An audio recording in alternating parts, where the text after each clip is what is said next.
I am Benjamin Foster, 70 years old, and I am currently in the process of dismantling my entire family. A few days ago, I sat in my lawyer's office as my wife Sylvia and my son Patrick realized the trap I had set. Patrick's voice was shaking. You can't do this. This is our home. My wife just stared, her face white with shock. You're a monster, Ben. I simply looked at the legal documents on the table. You plan to have me declared mentally incompetent and steal my entire estate. I'm just taking back what's mine. You said the best thing I could do was disappear. Congratulations. You got your wish. Before I tell you exactly how I uncovered their rotten conspiracy and how I partnered with the most powerful woman in this city to do it, please let me know where you are watching this from in the comments below. Hit that like button and subscribe because you will not believe how this story ends. It all began 4 days ago. 4 days ago, I was still just Ben Foster, the retired fool, the clueless old man. I was in the passenger seat of our Mercedes, the one I paid for. My wife Sylvia was driving her knuckles white on the steering wheel. She wasn't looking at me. She was staring at the highway, as if she willed the traffic to disappear. He needs it, Ben. $100,000. I sighed. It was the 5th time this week, and it was only Tuesday. Sylvia, I said, my voice tired. We already discussed this. The answer is no. Discussed, she snapped. The sound of the turn signal was sharp, angry, matching her tone. You mean you lectured me? You sat in your leather armchair and lectured me like I was a child. I looked out the window at the skyline of the city I helped build. I worked for 45 years, Sylvia. 45 years in construction. I didn't start at the top. I started mixing concrete by hand in the rain. I built my company from mud and sweat and broken contracts. I repeat, not throwing $100,000 into whatever next-gen tech mirage Patrick is chasing this week. It's not a mirage, she yelled, hitting the steering wheel with the palm of her hand. It's an investment. He explained it to you. It's blockchain logistics. He couldn't even explain the business model, I said, trying to keep my voice calm. He used a lot of buzzwords, Sylvia. That's what con artists do. That's not what businessmen do. He's 42 years old. He has an MBA that I paid for. It is long past time he stood on his own 2 feet. That's when she said it. The words that started the avalanche. You're a clueless old man, Ben. Her voice was dripping with contempt. You're just a relic, a fossil. You built buildings with bricks and steel. You don't understand the digital world. This opportunity is moving fast, and you're too slow and too cheap to see it. He needs the money now. Cheap. The word hung in the air of the luxury car. Cheap. I felt the anger rise in my chest, hot and heavy. I paid for the private university that he barely graduated from. I paid the down payment on his first condo in Lincoln Park. I paid for his $300,000 wedding to Jenna, a woman who looks at me like I'm something she scraped off her shoe. I've given him everything, Sylvia. This isn't about money. It's about protecting him and protecting us from his own terrible judgment. Sylvia scoffed, a nasty, dismissive sound that grated on my nerves. Protecting your hoarding. You're sitting on your dragon's pile of gold, afraid to let any of it go. What's the point of having all that money if you won't use it to help your only son when he's in trouble? Trouble is exactly what this is, I retorted. This doesn't feel like an opportunity. It feels like desperation. Help is giving him a ladder, Sylvia. What you're describing is giving him a pillow to nap on while he's falling off a cliff. I want to see a business plan. I want to see projections. I want to meet his partners. There's no time, she shrieked, and I saw a bead of sweat on her upper lip. It wasn't just anger. It was panic. The deadline is today. If he doesn't secure the funding today, he loses the whole deal. You're doing this just to spite him, just to control him. I'm doing this. I said, my voice dropping low and firm, the voice I used to use when a foreman tried to lie to me. Because it is my money that I earned, and the answer is no. The car veered suddenly. Sylvia slammed on the brakes, throwing me forward against the seatbelt. We screeched to a halt on the gravel shoulder of the highway. "What in God's name are you doing, Sylvia?" She turned to me, and the look in her eyes. It wasn't anger anymore. It was cold. Empty. "I asked you for help. You said no, so get out." My wife's face twisted into something I didn't recognize. The polite mask she wore for her charity luncheons was gone, replaced by pure, unfiltered rage. "Useless!" she screamed, her voice cracking. "If you won't help your son, you are just as useless as your father was." That was a low blow. My father, Thomas Foster, died with calluses on his hands and dignity in his heart. He never had much, but he was a lion of a man. How dare she? Before I could even respond, she slammed the brakes. The Mercedes fishtailed for a second on the gravel shoulder before lurching to a violent stop. The sudden jolt threw me hard against the seatbelt, knocking the wind out of me. "What in God's name are you doing?" "Sylvia, you'll get us killed." She didn't answer. She just pressed the button to unlock the doors. She turned to me, and her eyes were not angry anymore. They were cold, dead, like two polished stones. "Get out." I, Benjamin Foster, 70 years old, stared at my wife of 46 years. I must have misheard her. "What did you say?" "Get out." She enunciated every syllable. "I am done talking to you. I am done trying to reason with you. If you won't help your family, you are not part of this family." I think I laughed. A short, nervous bark. "You're joking, right? We are on the side of the 294 tollway. This is insane. Stop this." "I am not joking." She reached over me, yanked the handle, and shoved the passenger door open. The roar of semis speeding past at 80 miles an hour filled the car. "Get out, Ben, now!" I was stunned, frozen. This wasn't the woman I married. This was a stranger. She saw me hesitating. With a snarl, she unbuckled her seatbelt, leaned over, and grabbed the small duffel bag at my feet. It was just an overnight bag I kept for emergencies. She threw it out onto the weeds by the roadside. "Sylvia!" I yelled, finally realizing this was real. I scrambled out of the car to grab my bag. The wind whipped at my coat. I turned back. "Sylvia, my wallet, my phone. They're in the center console." She looked at me from the driver's seat. She saw the console. She saw my wallet and my phone right there. She looked back at me, and a small, terrible smile played on her lips. "If you won't give any money, Ben," she hissed, her voice barely audible over the trucks, "then you don't need a wallet." She slammed the passenger door shut. I heard the thunk of the locks engaging. "Sylvia. Don't you dare, Sylvia." She didn't even look at me again. She hit the gas.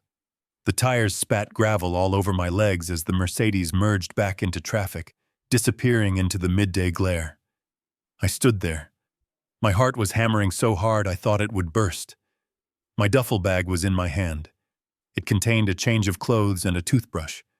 I checked my pockets. Empty. Just my keys. No wallet, no phone, no money. I was 70 years old, stranded on the side of an Illinois tollway, completely and utterly alone. I tried to wave down a car. People just sped past. A 70-year-old man on the side of the road looks like trouble. Looks like a vagrant. I must have stood there for 20 minutes. Panic was starting to set in. Real cold panic. How would I get home? How would I even call someone? That's when I saw it. It wasn't just a car. It was an antique. A vintage Bentley, black and polished like a mirror, pulled off the highway and glided to a stop about 10 feet in front of me. The engine was almost silent. The driver's door opened, and a man in a crisp gray chauffeur's uniform stepped out. He was tall, imposing, and looked like he hadn't smiled since 1985. He walked not to me but to the rear passenger door and opened it. He just stood there, holding the door open, waiting. I was confused. Was this for me? I took a hesitant step forward. Then a voice came from the shadowed interior of the car. It was a woman's voice, old but powerful. The kind of voice that doesn't ask, it commands. "Theodore," the voice snapped. "You're late for your interview. Get in." I froze. My name isn't Theodore. I looked at the driver, Arthur. He was staring at me. His expression was blank. He gestured impatiently at the open door. I had a choice. Stay on the side of the highway, a penniless old man waiting for the state police, or get in the car. I looked down the road where Sylvia had disappeared. I looked at the open door of the Bentley. I'm sorry I was delayed," I said, my voice hoarse. I straightened my coat, picked up my duffel bag, and I, Benjamin Foster, climbed into the back of the stranger's car, pretending to be Theodore. I had no idea I wasn't just getting a ride. I was walking into a reckoning.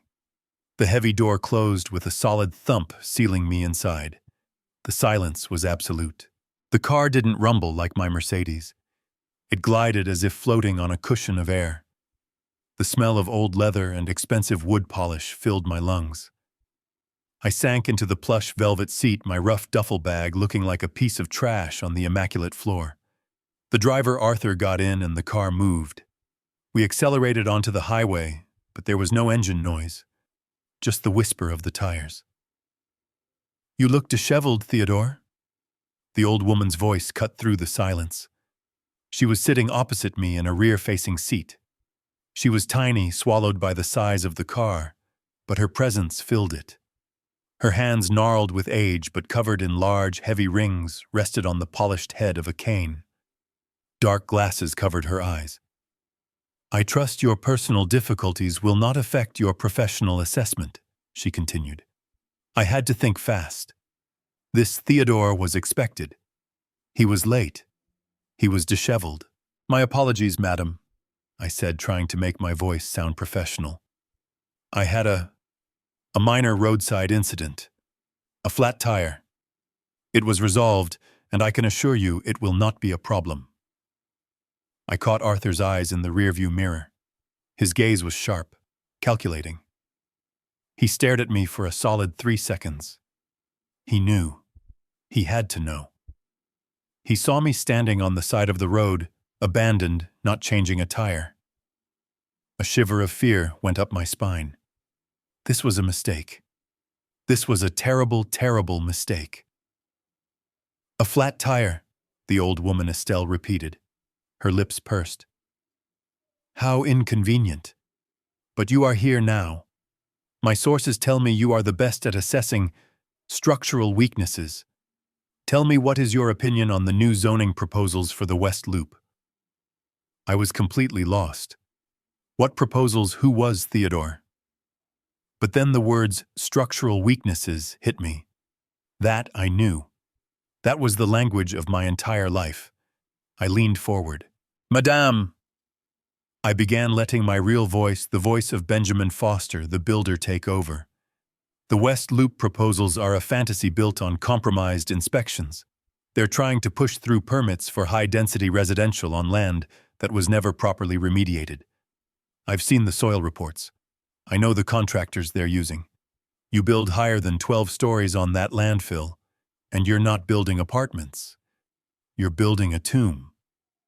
I can smell a bad foundation from a mile away." There was a long silence.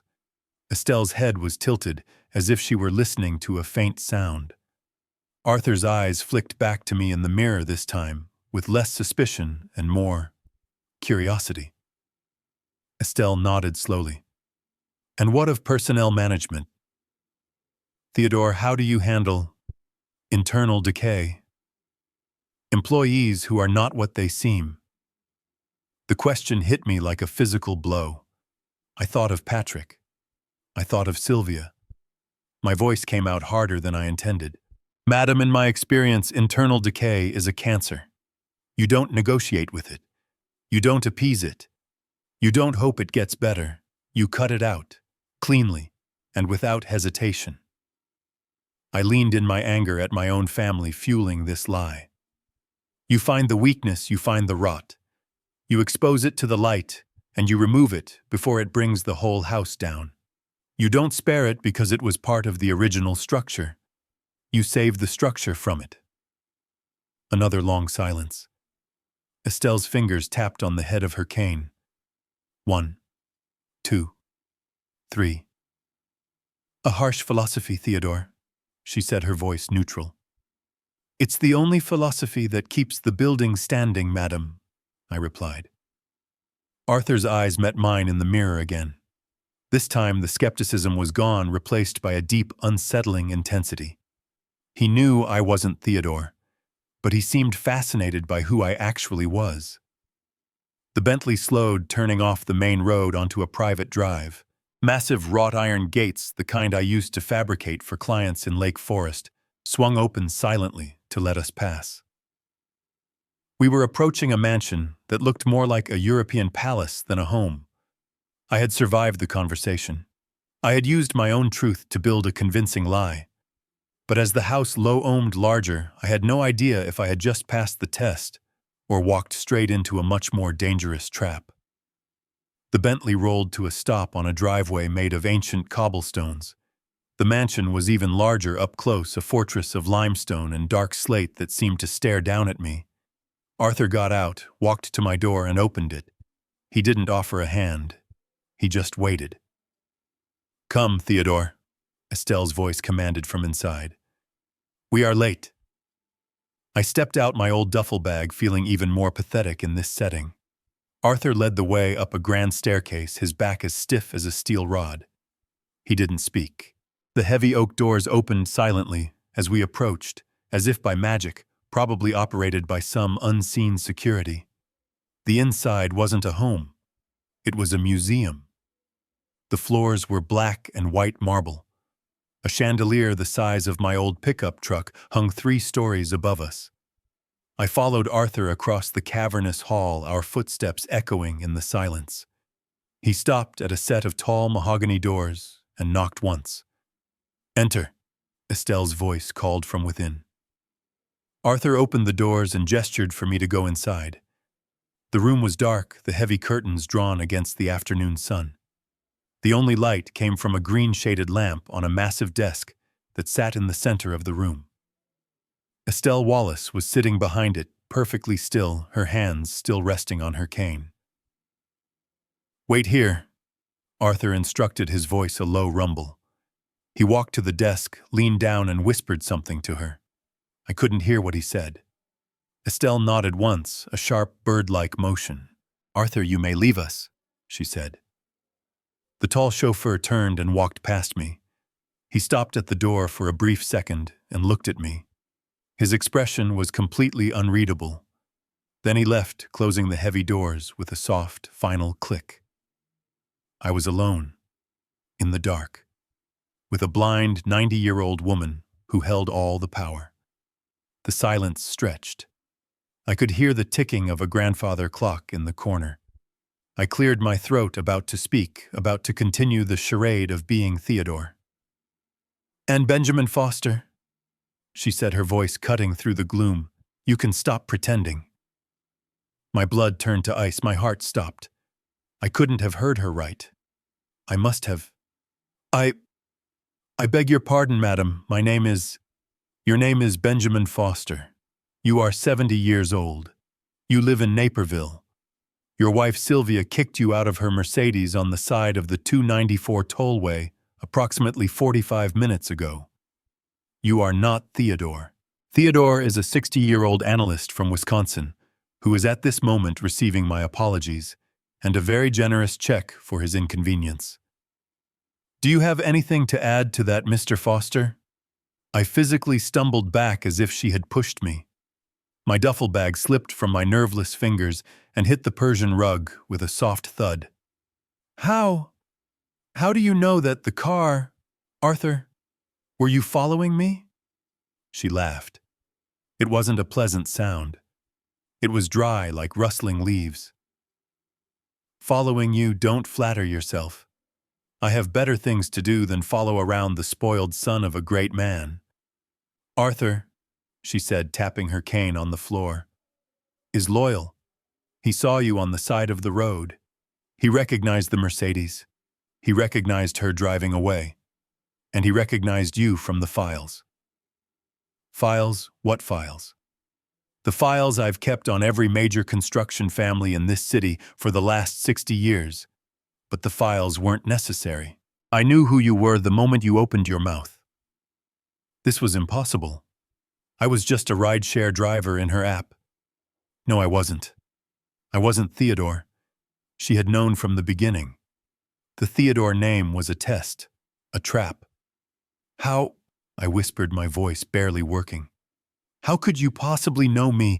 Estelle Wallace leaned forward, and the lamplight caught the hard line of her jaw.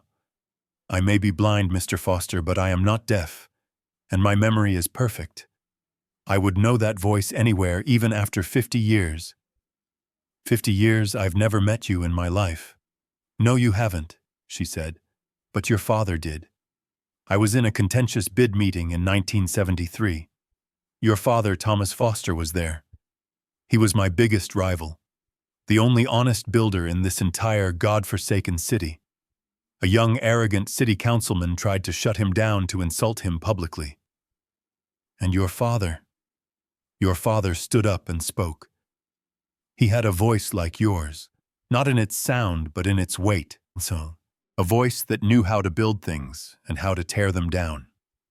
I recognized that same structural integrity in your voice the second you started lying about soil reports. She paused and her head tilted again, lost in a memory I couldn't see. Your father, Thomas, he was the greatest man I ever knew, and I hated him for it. He beat me on the McCormick Place contract. He beat me on the library contract. Not because he was richer, he wasn't, but because he was better.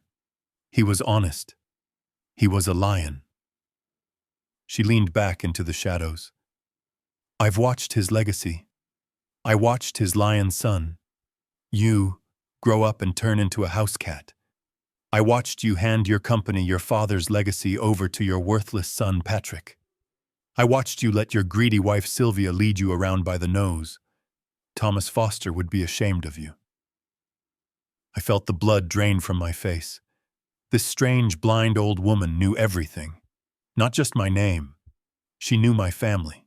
She knew my weakness. Why? I managed to say. Why pick me up? Why bring me here? Just to tell me this. Because, she said, her voice dropping. I also saw Sylvia and Patrick at my bank last week, Benjamin. They were in a private meeting with the high-risk accounts manager. And I can tell you something you don't know. She leaned forward one last time, her voice a low, dangerous whisper that chilled me to the bone. They didn't look like investors. They looked like prey. They looked terrified. Sylvia didn't kick you out of that car because you refused to give her $100,000. She kicked you out because she is desperate. And whatever they are planning, it's much, much worse than you think. I stumbled back, my mind a whirlwind. Worse. What are you talking about? What files? This is insane. You don't know my family. I know men.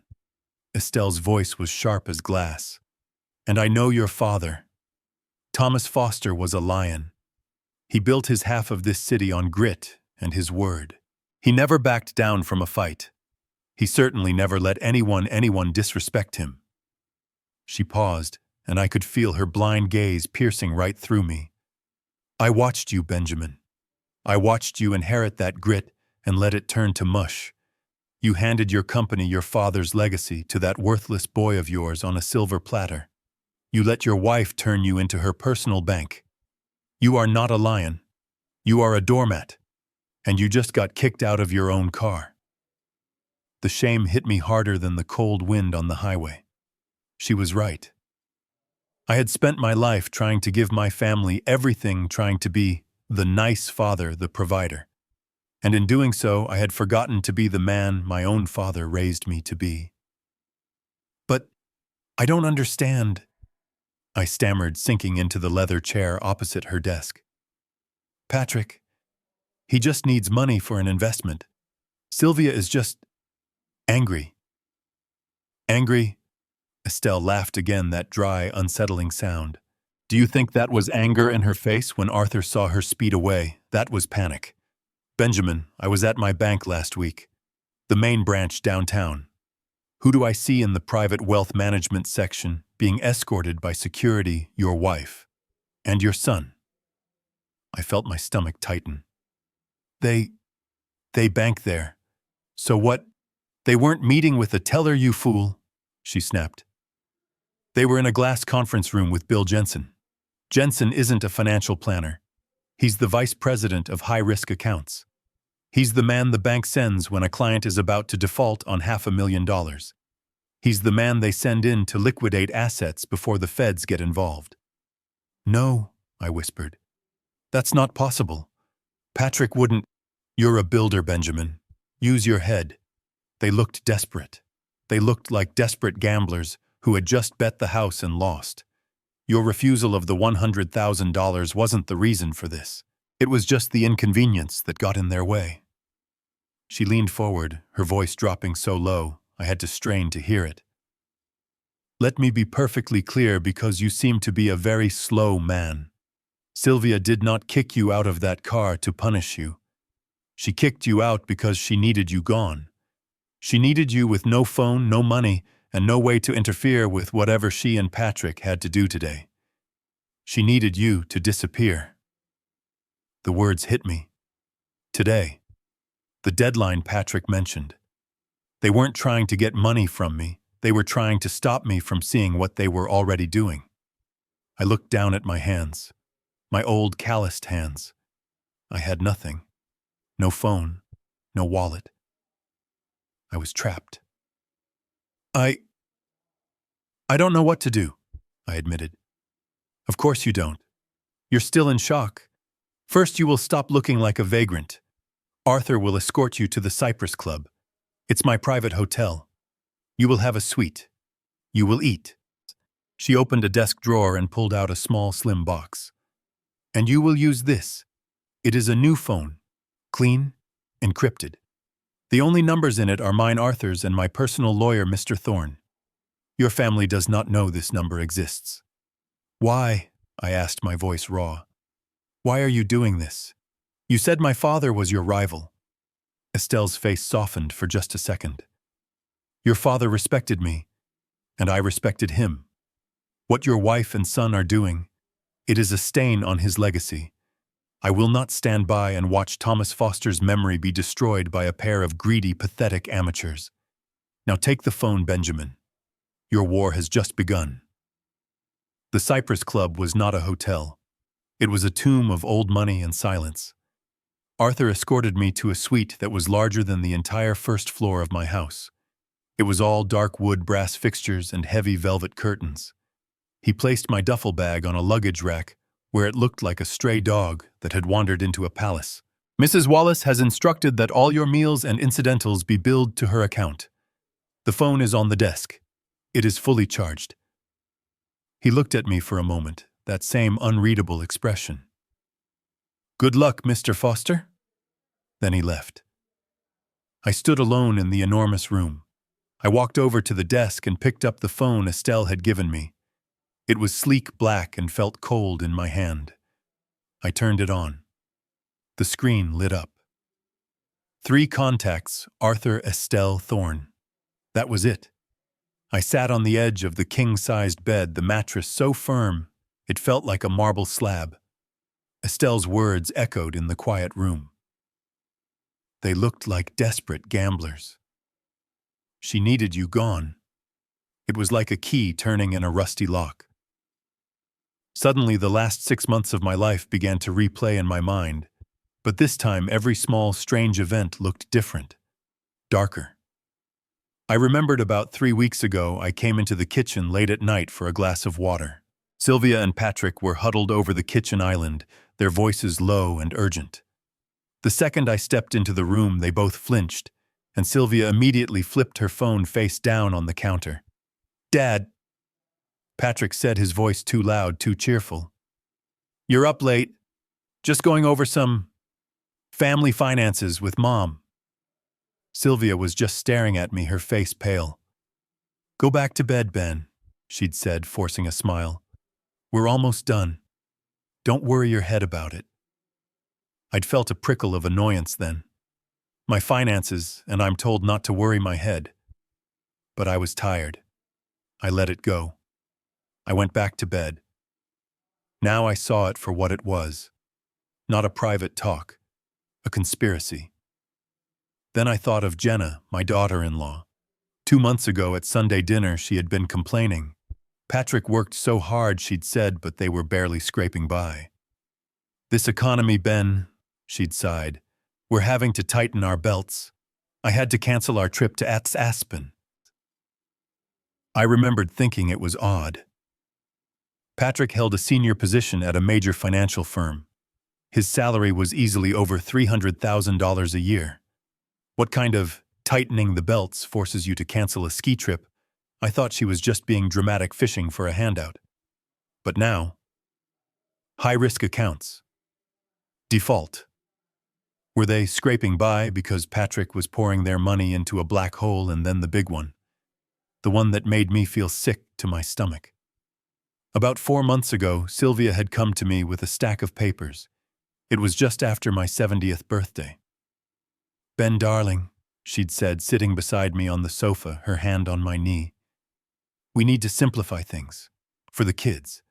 We should liquidate some of the real estate holdings, the ones you own outright, and move that money into a more flexible trust. Just, for estate planning." It was the plausible lie. The perfect explanation. I had looked at the papers. It meant selling 3 commercial properties I had built in the 80s. Properties that were my foundation. "I don't know, Sylvia," I'd said. "They're solid assets. They generate steady income. Why sell?" She got frustrated. "Oh, Ben, you're so sentimental. They're just bricks and mortar.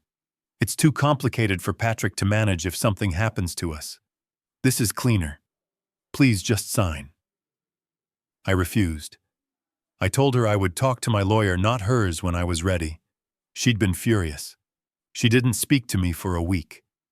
At the time, I thought it was just a normal disagreement about money. But now I saw it. It wasn't estate planning. It was a cash grab. She wasn't trying to plan for my death. She was trying to steal my life's work while I was still alive. I stood up from the bed, my hands shaking. Estelle was right. This wasn't about $100,000. This was about everything. And they had been planning it for months. I grabbed the new phone. I had to know. I had to know what they were doing right now. I called Sylvia's number. I stared at the name, Sylvia, on the pristine screen of the new phone. My thumb hovered over the call button. My heart was pounding. What if she answered? What would I say? I pressed the screen. It rang once, twice, then click. Her voice filled my ear, but it was the recording. "You've reached Sylvia. I'm dreadfully busy at the moment. Please leave a message and I'll return your call when I can." Dreadfully busy. Busy doing what? Busy stealing my money. Busy with Bill Jensen, the high-risk manager. I hung up without leaving a message. My hand was shaking. "Okay, fine. I'll call my son, Patrick. He's my son. He couldn't." I dialed his number from memory. I didn't even need to look it up. It rang, and rang, and rang. Straight to voicemail. "Hey, it's Patrick. You know what to do. Leave it at the beep." He sounded so cheerful, so carefree, like the successful, happy son I had always wanted to believe he was. The son I had paid for. A cold dread was settling deep in my gut. Estelle was right. They needed me gone. This wasn't a random argument.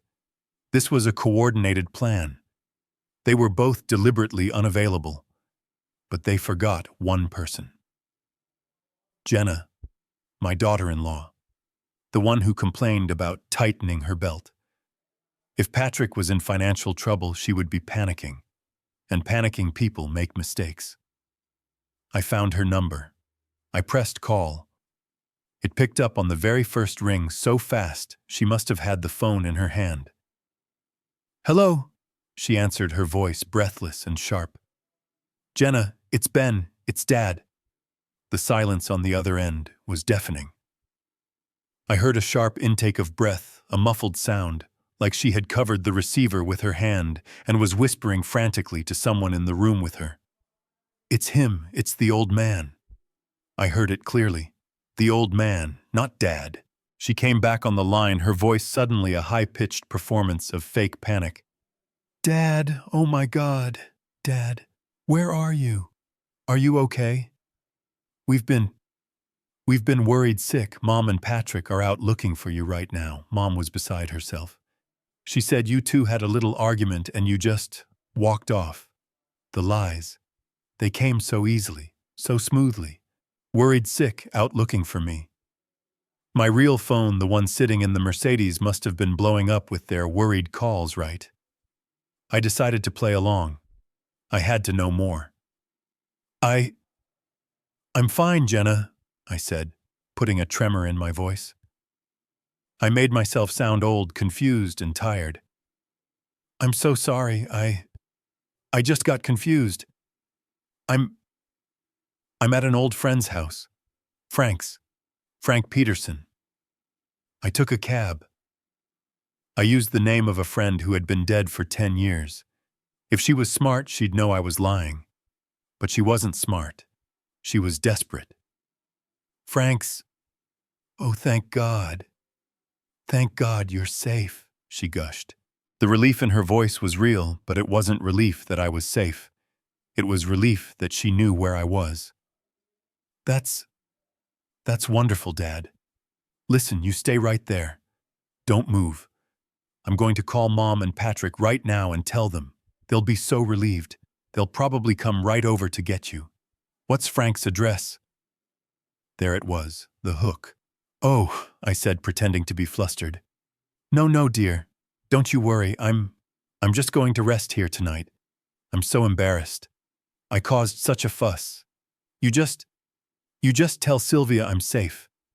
Tell her I'll call her tomorrow. I just need to sleep." Another pause. More muffled whispering. She was clearly not alone. "Oh, okay, Dad. If you're sure..." She sounded uncertain now. My response hadn't fit her script. "Yes, dear. I'm sure. I'm just so tired. Don't you worry about a thing. I'll talk to you all tomorrow." Okay, Dad. Just, you rest. We're just so glad you're okay." She hung up so fast I was left listening to the dial tone. I lowered the phone. My hands were perfectly steady now. The tremor was gone. The cold dread had been replaced by a cold, hard certainty. Jenna's lies were pathetic. Worried sick. But they didn't answer my calls. Out looking for me, but Sylvia's phone was off. And the biggest lie of all, Mom was beside herself. I knew my wife. If Sylvia had truly felt guilty after our fight, if she thought I was a 70-year-old man wandering around lost, she wouldn't be out looking. She would have called the police. She would have called the hospitals. She would have called everyone. But she hadn't. Because she knew exactly where I was. She knew I was on the side of the 294 tollway. She knew I had no phone and no money. She hadn't called the police because she was relying on me being helpless. She was relying on me being gone. My disappearance wasn't a problem for their plan. It was part of their plan. I looked at the third name on my new phone. Thorne, Estelle's lawyer. I pressed the call button. It was time to stop being the victim. It was time to find out what my family was really doing. "Mr. Thorne," I said, my voice low and steady. "This is Benjamin Foster. I need your help. I believe my wife and son are actively trying to steal my assets. And I need to know what they're doing, right now." I hung up the phone with Jenna, the click of the disconnect sounding like a gunshot in the silent, opulent room, the fake, high-pitched panic in her voice. "We've been worried sick." It was disgusting. They weren't worried. They were managing me. They thought I was a confused old man, lost and scared, waiting to be rescued. They didn't realize that by throwing me out of that car, Sylvia had done something she would regret. She had finally made me open my eyes. My hands were steady now. The adrenaline was a cold, clean fire. I looked at the third name on the phone. Thorne. I pressed the button. A man answered immediately, his voice crisp and professional. "Thorne?" "Mr. Thorne," I said, my voice low and clear. "My name is Benjamin Foster. Mrs. Wallace introduced us. By proxy. I am calling from the phone she provided." "Mr. Foster." His voice didn't register surprise. He was clearly expecting my call. "Estelle briefed me. I am at your disposal. What is your immediate need?" I didn't waste time. "I need you to freeze every joint asset I share with my wife, Sylvia Foster. Checking savings, brokerage accounts, lines of credit. Everything. Immediately. I have reason to believe she and my son Patrick are actively attempting fraudulent withdrawals as we speak." "Understood," Thorne said. There was no hesitation. "I have your signed authorization from Mrs. Wallace's files. I will execute the freeze on all known accounts immediately. I will also flag your credit bureaus against any new lines of credit being opened in your name. Is there anything else?" "Yes," I said, thinking of Estelle's warning about the bank. My wife and son were seen at the main branch speaking with Bill Jensen in high-risk accounts. I need to know why. I need to know what they've already done. "I know Jensen," Thorne replied. His voice was grim. "I'll make the call. Sit tight, Mr. Foster. I will call you back on this device within the hour." The line went dead. 1 hour. I stood up and walked to the window of the suite. The view was of a manicured garden. It was peaceful. Fake. My whole life had been like this garden. Perfect on the surface, but maintained by lies I'd chosen not to see. I paced the room. I thought about the $100,000. It was such a specific number. Why demand that in a fight if they were already planning something bigger? Was it a test to see if I was paying attention? Or was it a distraction? A red herring to make me focus on a small fire while they set the whole house ablaze. I thought of Sylvia. 46 years. Had it all been a lie? No. I couldn't believe that. The early years, the struggle raising the kids, building the business. That was real. But the woman she had become, the woman who looked at me with those cold, dead eyes and told me I didn't need a wallet, that woman was a stranger. She had been corrupted by Patrick, by his greed, by his weakness. Or had she corrupted him? The silence of the room was oppressive. I looked at my duffel bag. My old life. It was pathetic. Estelle was right. I had become a doormat. I had let them walk all over me for the sake of peace. I had mistaken my weakness for kindness. My father Thomas would have never let this happen. He would have seen the rot in the foundation years ago and ripped it out.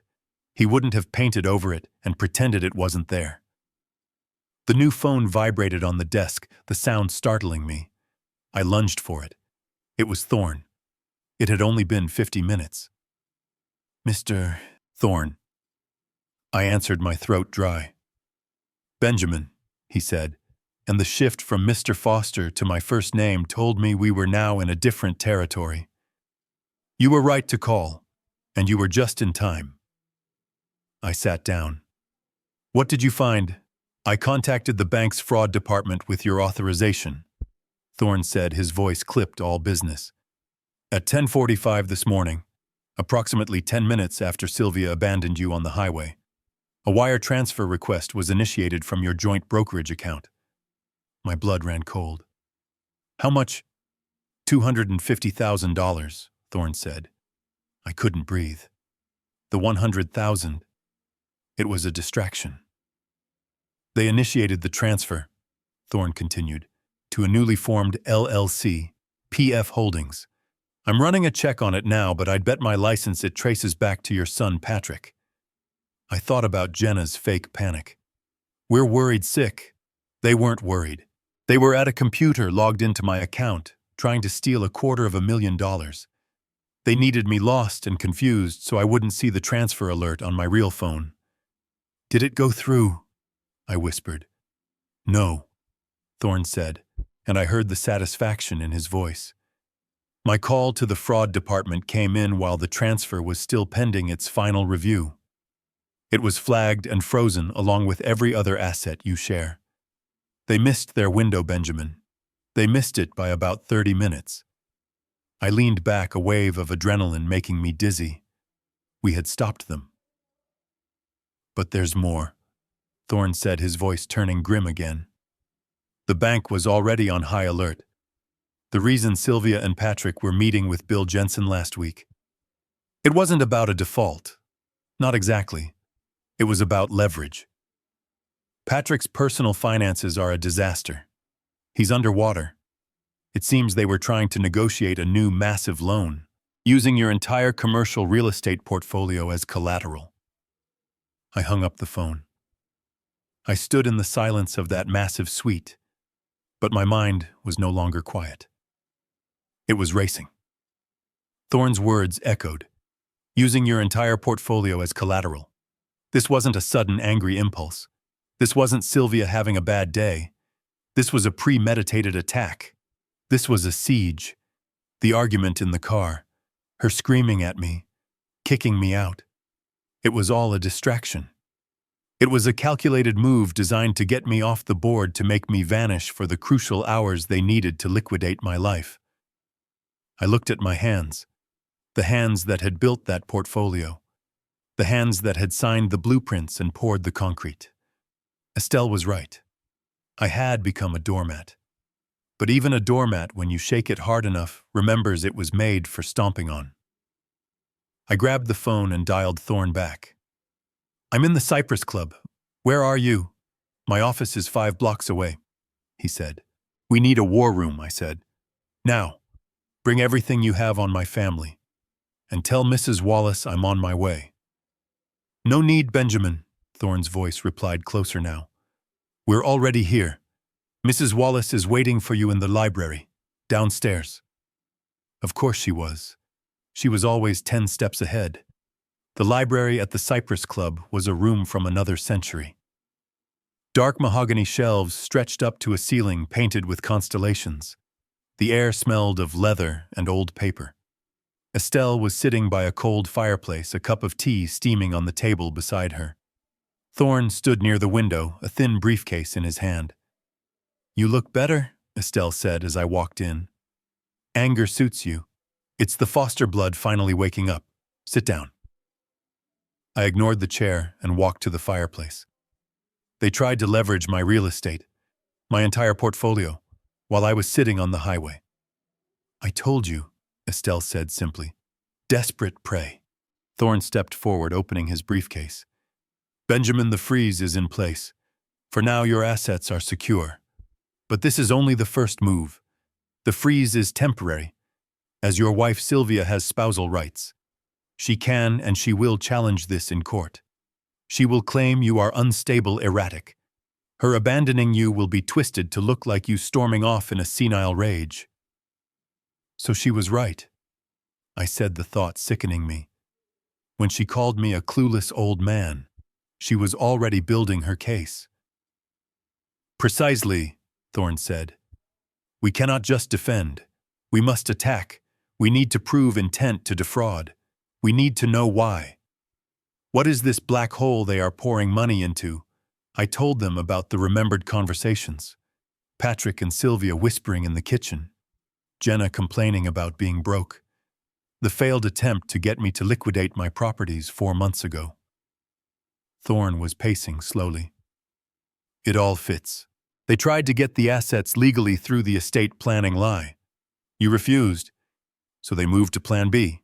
They went to the bank, tried to leverage the portfolio.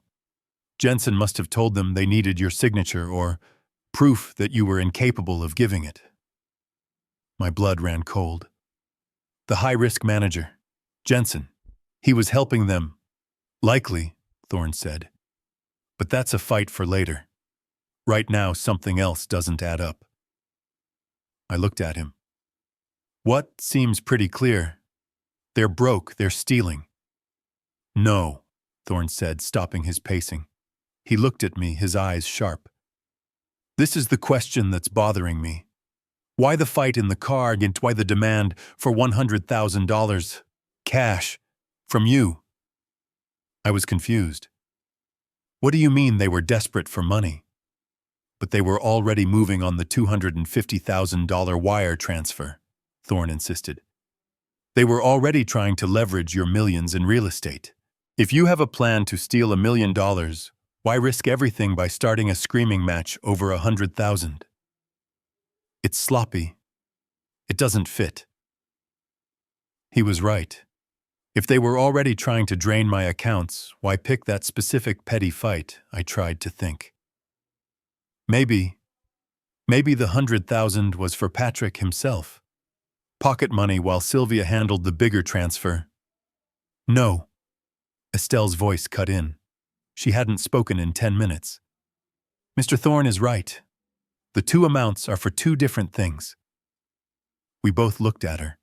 She tapped her cane on the floor. The $250,000 wire transfer. That was for them. That was Sylvia's payday. The real estate leverage. That was for the high-risk account. That was for the bank. But $100,000 in cash. She paused, letting the words hang in the air. Cash is untraceable. Cash is anonymous.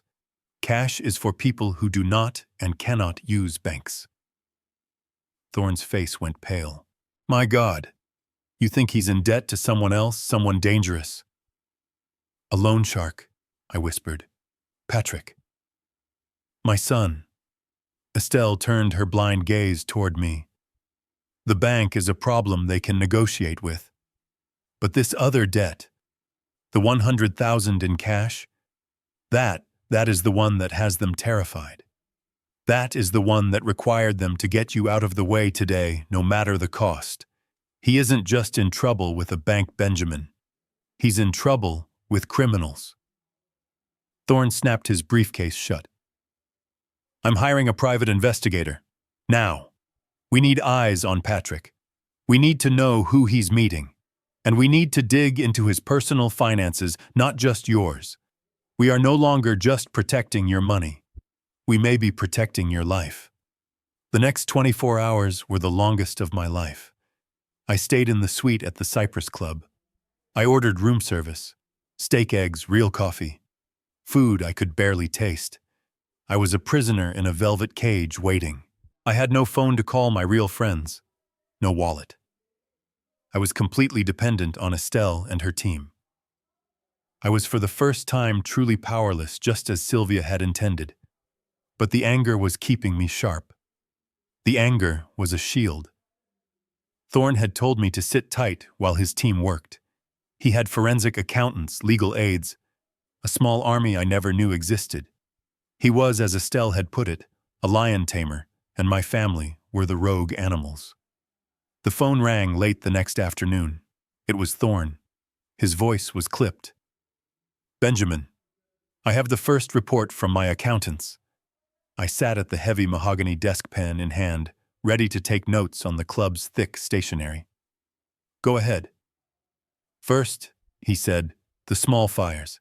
We ran a full credit check on you going back 5 years. Your wife, Sylvia, has not been idle. What do you mean? I mean separate from your joint accounts, she has opened 3 high-limit credit cards in your name. An Amex Platinum, a Visa Signature, and a Chase Sapphire Reserve. She used your social security number, which she obviously has, and listed her own mailing address, a P.O. box, as the billing address. You never saw the statements. I felt a wave of nausea. How much? As of this morning, Thorne said, and I could hear him turn a page. The combined outstanding balance on those three cards is $84,622.40. $84,000 in secret credit card debt. I thought of all the times in the last year Sylvia had claimed she was cutting back. All the times she said she was shopping at discount stores. It was all a lie. She was funding her lifestyle by stealing my identity. The purchases, Benjamin Thorne continued, are what you'd expect. Spas, designer handbags, luncheons at the peninsula. She was systematically bleeding you dry on a micro level even while planning the macro theft. I closed my eyes. The woman who had slept next to me for 46 years. A common thief. Okay, I said, my voice hard. Okay, what about Patrick? There was a pause. That is more complicated, Thorne said. On the surface, his firm, Patrick Foster Wealth Solutions. The name alone was a slap in the face. Foster. Using my name. My father's name. It looks legitimate, Thorne went on. It's a registered LLC. He has a nice office downtown, a polished website, real clients. We ran background checks on his top 10 clients. They are for the most part legitimate local business owners, retirees. It all looks clean. But what? I said. I could hear the but in his voice. You found something. I found what isn't there, Thorne said. His declared income, his firm's revenue. It's substantial. Just as you thought, well over $300,000 a year. His lifestyle, while expensive, should be manageable. That house in Lincoln Park, the cars, the clubs, it's a stretch, but it's not impossible. It doesn't explain the panic. It doesn't explain the $84,000 in secret debt from your wife. It doesn't explain the high-risk meeting with Jensen. And it definitely doesn't explain the need for $100,000 in cash. I gripped the pen. So where is the money going, Thorne? If he's making it, where is it going? That's what my team has been digging into for the last 12 hours, Thorne said. We've been looking at his personal accounts, mortgage payments, car payments, all normal. But then we found the other transfers, the ones that don't make sense. Go on. Weekly transfers, Benjamin, large ones. $10,000 here, $20,000 there, every week like clockwork. They aren't going to a bank. They aren't going to a brokerage. They're going to a series of offshore accounts. Accounts registered to online casinos based in Malta and Curacao. He's not just in debt. He's a gambler. A heavy one. Aren't the pieces clicked into place? The investment. The tech startup. It was all a lie. But even that's not the worst of it, Thorne said, his voice grim. It's not just the casinos. We found another set of payments, even bigger, $50,000, last month, to a holding company we've never heard of. It has no website, no public records. It's a ghost. A loan shark, I whispered. Exactly, Thorne said. He's not just gambling. He's lost. He's lost big. And he's in debt to someone far more dangerous than a bank. The $100,000 in cash, it wasn't for an investment. It was a payment. A payment he clearly missed. I hung up the phone. The pen in my hand had snapped in two. I was staring at the ink bleeding onto the expensive hotel stationery. Loan shark. My son. The boy I taught to ride a bike. The boy I took to baseball games. My Patrick. He was in debt to criminals. I didn't sleep that night. I sat in the armchair, the lights of the city blurring through the window. The steak I'd eaten earlier felt like poison in my stomach. Every time I closed my eyes, I saw Patrick's face, not as a 42-year-old man, but as a 6-year-old boy smiling at me holding up a drawing. Look, Daddy, I made this for you. Where did I go wrong? When did this rot start? Was it me? Did I give him too much?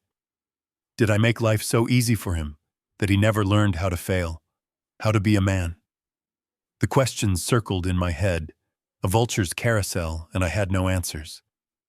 The phone rang again the next morning. It was Thorne. His voice was different. The professional clip was gone. He sounded tired, grave. "Benjamin," he said, "I have to advise you to sit down." I was already sitting. "What is it now?" "More gambling debts." "I wish it were that simple," Thorne said. I'm deeply sorry. It's worse." "Just tell me, son. I'm past the point of being shocked." "No," Thorne said softly. "I don't think you are. I pulled in a favor, Benjamin. A big one. I have a contact, a senior partner at the firm where Patrick works. I called him last night. I gave him a hypothetical.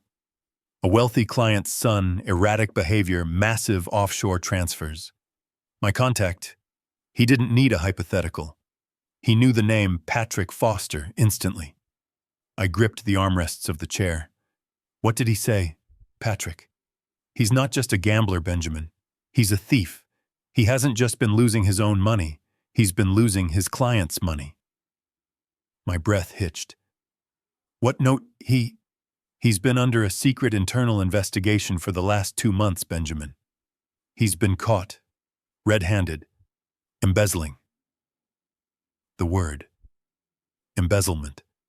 It was a legal term, a criminal term. It wasn't something that applied to my family. "How?" I whispered. "My source says Patrick was clever. He created ghost client profiles. He fabricated statements. He took money from his older, less attentive clients, retirees mostly, and funneled it into these ghost accounts. From there, he wired the money to his offshore gambling sites." "Oh God," I said, putting my head in my hands. "How much?" "The internal audit is still ongoing," Thorne said. "But my source, he says the hole they've found so far is just over $5 million. $5 million. I couldn't speak. My mind just shut down. 5 million. Thorne continued, his voice filling the void. "This is the real story, Benjamin. This is the black hole. The gambling wasn't the problem. It was the symptom. He was trying to win back the money he'd stolen. But he just kept digging the hole deeper. The loan shark. The 100,000 in cash. That was probably just interest. A payment to keep someone quiet, someone who found out. It all made sense. The desperation, the panic. Jenna tightening her belt, while her husband was setting $5 million on fire. The meeting with Jensen at the bank. I said, my voice hoarse. The leverage on my properties. It wasn't to get money. It was to replace it. Exactly, Thorne said. He was trying to get a massive multi-million-dollar loan against your real estate. Not for an investment. Not to pay a loan shark. He was trying to pay back the $5 million he stole before the firm's investigation went public. He was trying to cover his tracks. He was trying to avoid prison. I felt a cold, terrible clarity. And the firm? When is the investigation? That's the final piece, Benjamin, Thorne said. That's why Sylvia kicked you out of the car yesterday. That's why they needed you gone. My source confirmed it. The internal investigation is over. They are scheduled to present their findings to the board of directors and the SEC in 5 days. 5 days. They had 5 days to find $5 million. My refusal to give them the 100,000. It wasn't just a bump. It was the final straw. They were out of time, and I was their last and only source of money. They weren't just trying to steal from me. They were trying to use my entire life's work as a get-out-of-jail-free card, and they were willing to destroy me, to abandon me on a highway to do it. Thorne, I said, my voice shaking, but not with fear, with something else, a cold, hard rage. I need to see my wife. I need to see my son. Benjamin, I don't think that's wise. No, I said. I'm not going to confront them, not yet. I'm going to set a trap. I'm going to find out just how deep this rot really goes. The phone in my suite buzzed the next morning. It was not a call. It was a message from Thorne. It contained a link to a secure video file and a simple 4-word message. "You need to see this." I tapped the screen. The video was clearly filmed from a vehicle slightly shaky looking across a busy city street. The timestamp in the corner showed it was from 30 minutes ago. I saw Sylvia's Mercedes pull up and park aggressively half on the curb. She got out of the driver's side. She looked terrible. Her hair, usually perfectly styled, was messy. She wore oversized sunglasses not as a fashion statement, but as a mask. Then my daughter-in-law Jenna got out of the passenger side. She was carrying a large, heavy-looking designer handbag. Her handbag. The one I paid for years ago as a welcome to the family gift. They both looked around the street, furtive, paranoid. They looked like common criminals casing a joint. Then they hurried inside a building. The sign above the door was discreet gold lettering on black glass. Gold Coast collateral and fine jewels. It was a pawn shop. A high-end one, but a pawn shop nonetheless. The investigator, Harris, must have followed them inside because the camera angle changed. Now it was inside the shop, filmed from his lapel, looking over their shoulders at the glass counter. I watched my wife and my daughter-in-law. Jenna unzipped the heavy bag and began to empty it. It wasn't just her jewelry. It was Sylvia's. The diamond necklace I gave Sylvia for our 40th anniversary. Her mother's pearls, rings, heavy gold bracelets, a pile of gold and diamonds that represented 46 years of my life, of our life. They were dumping it on the counter like so much scrap metal. The man behind the counter, an appraiser in a crisp suit, was examining the items one by one. Sylvia was tapping her foot, her arms crossed, agitated. Jenna was chewing her thumbnail, her eyes darting toward the door every time it opened. Then Jenna reached back into the bag. She pulled out the last item. My heart stopped. I would know it anywhere. It was a Rolex President, solid gold. I bought that watch for Patrick when he graduated with his MBA. I'd had the back engraved. To Patrick. Your future is what you build. Love, Dad. I remembered the weight of it in my hand when I bought it. I remembered the look on his face when I gave it to him. He'd actually cried. He'd hugged me and said, "I'll keep this forever, Dad. I'll pass it on to my son one day." And here was his wife, Jenna, sliding it across the counter to a pawnbroker as if it were nothing. The man picked it up. He looked at the engraving on the back. He looked up at Jenna. He must have said something because Jenna snapped at him. I couldn't hear the audio clearly, but her body language was sharp, angry. "Just give me the money." The pawnbroker shrugged. He tapped a few numbers into a calculator. He wrote a figure on a piece of paper and slid it toward them. Sylvia looked at it and immediately violently shook her head. She was arguing, haggling. She pointed at the diamonds, at the watch. She was desperate. Jenna put her hand on Sylvia's arm, urging her to just take it. This wasn't paying off a credit card. This was scraping the bottom of the barrel. This was the cash for the loan sharks. This was the $100,000 Estelle had talked about. They were selling my gifts, my history, our children's inheritance to pay off criminals. The video ended with the man counting out thick stacks of cash. Sylvia and Jenna stuffed the money unceremoniously into the designer handbag, the only thing they hadn't sold, and rushed out of the store. I sat back. The phone felt heavy in my hand. I thought about that engraved watch. Your future is what you build. My son had built nothing. He had only learned how to tear things down, and his wife and my wife were his demolition crew. They were complicit. They were all in it together. This confirmed it. The $100,000 demand wasn't a random figure. It was a specific, urgent debt, and they were willing to liquidate our entire past to pay it. I felt a grim satisfaction. They were desperate, and desperate people make more mistakes. The phone buzzed. It was a text from Thorne. The accountants are done. Call me. The $5 million hole is confirmed. But Harris just followed Patrick. He's not with his wife. He's at a different location. And he's not alone. My phone was buzzing again. The text from Thorne.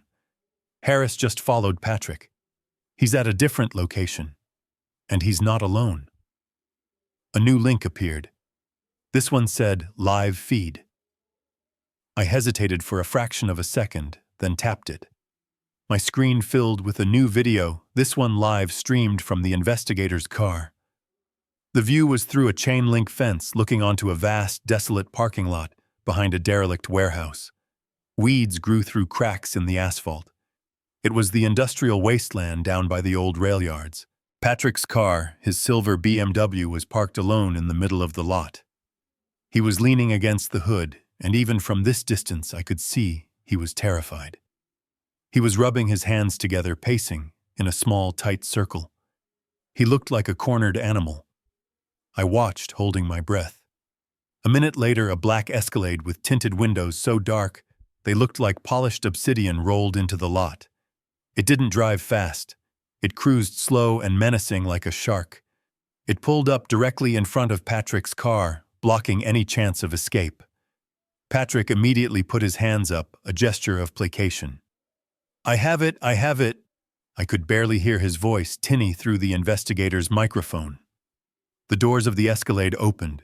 2 men got out. They were not bankers. One was huge, built like a refrigerator with a shaved head and a neck as thick as my thigh. The other was smaller, older, wearing an expensive-looking silk shirt that did nothing to hide the coiled, wiry tension in his body. He was the one in charge. He walked right up to Patrick, who visibly shrank. "You're late, Patrick." The smaller man's voice was surprisingly calm, which made it even more frightening. "We told you noon.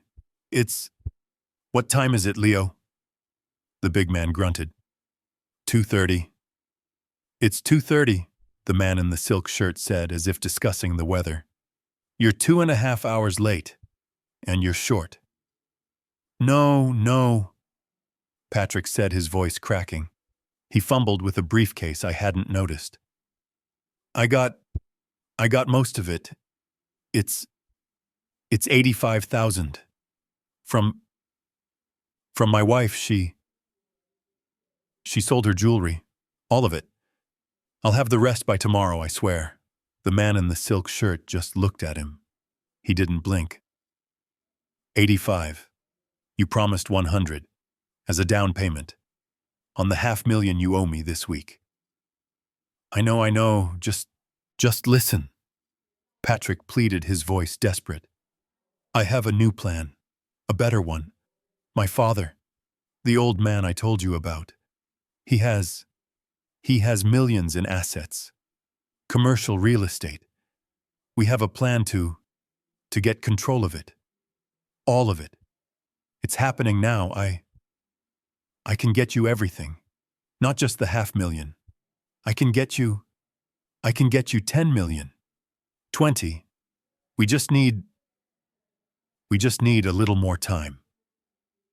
I watched my son standing in a deserted parking lot, trying to barter my entire life's work, my father's legacy, to a pair of violent criminals. The man in the silk shirt was silent for a long time. He tilted his head. Your father, the old builder, the one you were supposed to get the money from yesterday, the one who... What was it you said? He's a clueless old man, it's fine. Doesn't seem fine, Patrick. Seems to me. Your old man is smarter than you are.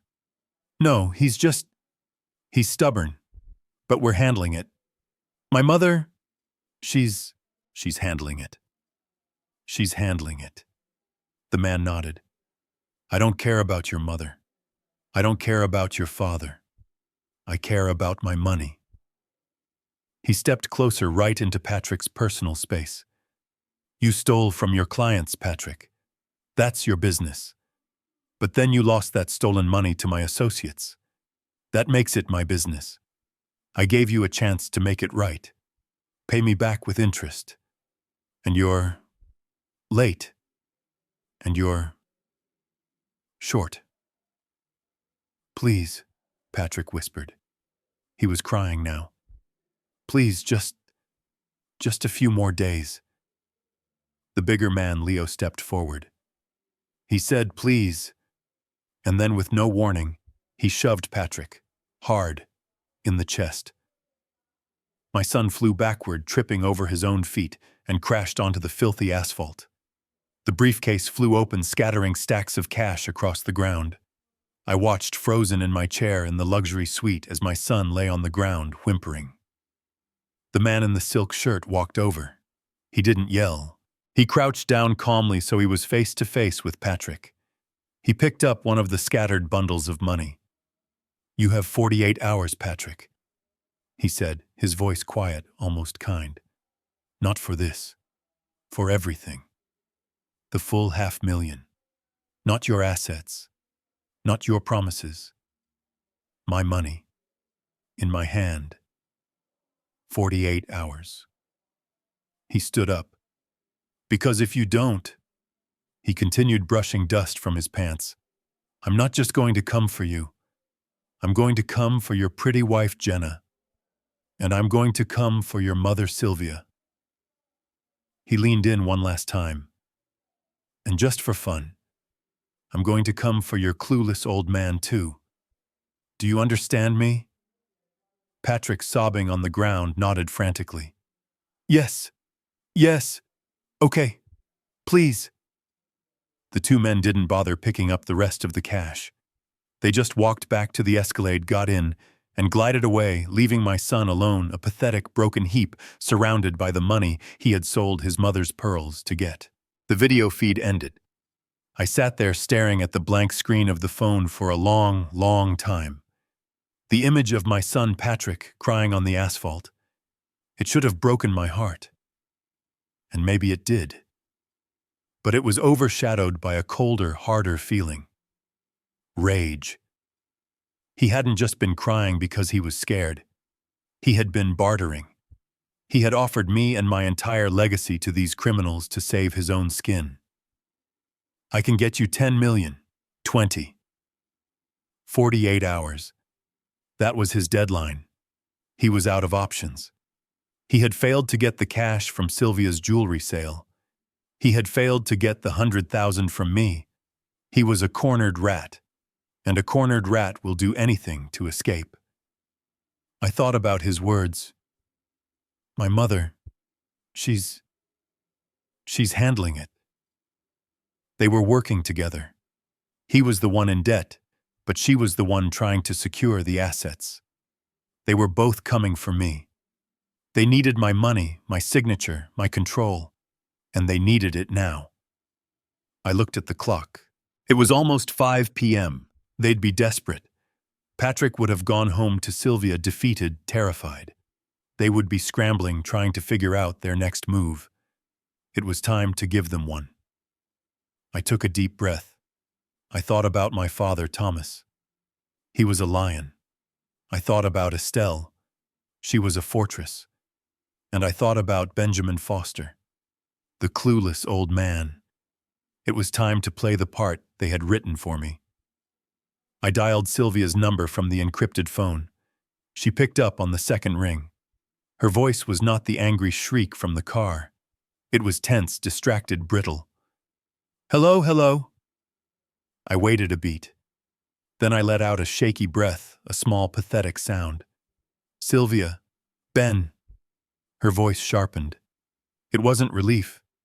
It was opportunity. Ben, where are you? My God, we've been. Jenna said you were at Frank's. We called, he's been dead for 10 years. Ben, we thought. Where are you? I let the silence stretch. I made my voice crack. I got confused, Sylvia. I'm at a small hotel near the airport. I used my emergency credit card. I didn't have one. It was a lie to make me sound pathetic. Sylvia, I'm so tired, and I'm cold. A hotel? I heard muffled talking. She was covering the phone, whispering frantically to Patrick. I could almost hear his voice in the background. Is he okay? Does he know? Ask him about the money. She came back on the line, her voice dripping with a fake syrupy concern that made my skin crawl. Oh, Ben, darling, you must be exhausted. Why didn't you call? We were so worried. I was ashamed, I whispered. I let my voice break a little. You were right. I'm just an old man. I don't understand these things. I was stubborn. I'm so sorry, Sylvia. I'm scared. This was the bait. I heard a sharp intake of breath on her end. Oh, Ben, it's okay. It's okay. We were just upset. We can fix this. Patrick, I said, is he there? Is he okay? I was so worried about him. About the money. He's right here, Ben, she said, her voice bright and false. I heard a rustle, and then Patrick's voice, equally fake, equally relieved. Dad, are you okay? We were so worried. I'm so sorry, son, I whimpered. I was wrong. I was wrong about everything. I want to help. I'll give you the money. The 100,000. Whatever you need. I'll sign whatever you need me to sign. I just want to come home. Please, I just want this to be over. Please, Sylvia. Please come get me. I let the pathetic plea hang in the air. Silence. Then I heard it. It wasn't loud, but it was unmistakable. It was Patrick. He wasn't crying. He wasn't worried. He let out a short, sharp whoop of victory. Yes, I heard him hiss. I told you, Mom. I told you he'd break. Sylvia got back on the phone. Her voice was shaking, but this time it was with suppressed triumph. Oh, Ben, thank God. Thank God you've come to your senses. Sure. We're so relieved. Of course you can come home. We love you. We were just trying to help you understand. I understand now, I whispered. I'll sign the papers for the investment. I'll sign. That's wonderful, Ben. That's just wonderful. Listen, she said, her voice becoming efficient, all business. We can't come get you right now. We have a meeting. But to make it all legal, for the transfer, so Patrick can get his money right away. Can you meet us tomorrow?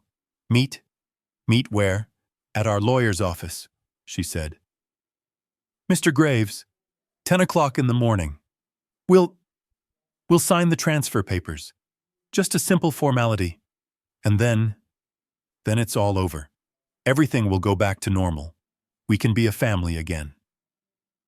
Our lawyer's office. Transfer papers. Everything will go back to normal. Yes, I said, my voice trembling with fake relief. Yes, okay. 10 o'clock, I'll be there. We're so proud of you, Ben, she said. You're doing the right thing. I hung up. I sat in the silent room. The mask of the clueless old man fell away. I looked at the phone in my hand. They hadn't just taken the bait. They had swallowed the hook, the line, and the sinker. And tomorrow at 10 o'clock, I was going to reel them in. I put the phone down, the triumphant sound of Patrick's yes echoing in my ear. They thought they had me. They thought the old man was broken, scared, and crawling back to them, wallet in hand. They thought I was coming to surrender. I immediately dialed Thorne. He answered on the first ring. Thorne? It's Ben. The trap is set. Tell me, he said. They took the bait, all of it. They want me at their lawyer's office tomorrow at 10 a.m. to sign the transfer papers. They think I'm coming to give them the 100,000. There was a pause. Not a long one, but a heavy one. Whose office, Ben? A lawyer named Graves, I said. Sylvia called him our lawyer, Graves and Associates. Another pause. This one was longer. Robert Graves, Thorne asked. His voice had lost its quick professional clip. It was now slow, cautious. That's the one, I said. Do you know him? I know of him, Thorne said. And Ben, that's a problem. My gut clenched. That same cold feeling I'd had in the car before Sylvia threw me out. A problem, but why is he good? Oh, he's very good, Thorne said, his voice grim. He's the best in the city at what he does. But what he does is not finance. Ben, why would they need Robert Graves to witness a simple wire transfer? Why bring in a lion to swat a fly? I didn't understand. What are you talking about? They need it legalized. I don't know. No, Thorne said. You don't. You don't bring in a $20,000 a day litigator to notarize a check. It doesn't make sense. Patrick is 5 days from an SEC investigation. He's 48 hours from having his knees broken by criminals. They aren't taking you to that office to ask you to sign. They're taking you there to guarantee it. A new terrifying thought began to form. What does Graves specialize in, Thorne? I'm looking at his firm's public profile right now, Thorne said. I heard the rapid, quiet clicking of a keyboard. I need to be sure. Ben, this is... Wait, give me 30 minutes. I need to make some calls. Do not go anywhere. Do not talk to them again. I will call you back on this phone. The line went dead. 30 minutes. I stood up and walked to the window of the suite. A lion to swat a fly. What did that mean? What papers were they really going to make me sign? I thought back to Jenna's phone call. We thought, where are you? We're so worried, and Sylvia on the call just now. Thank God you've come to your senses. They weren't just manipulating me. They were building a narrative. They were creating a story. The story of a confused, erratic 70-year-old man who had a little argument and just walked off. A man who thought his friend who'd been dead for 10 years was still alive. A man who was stubborn and sentimental.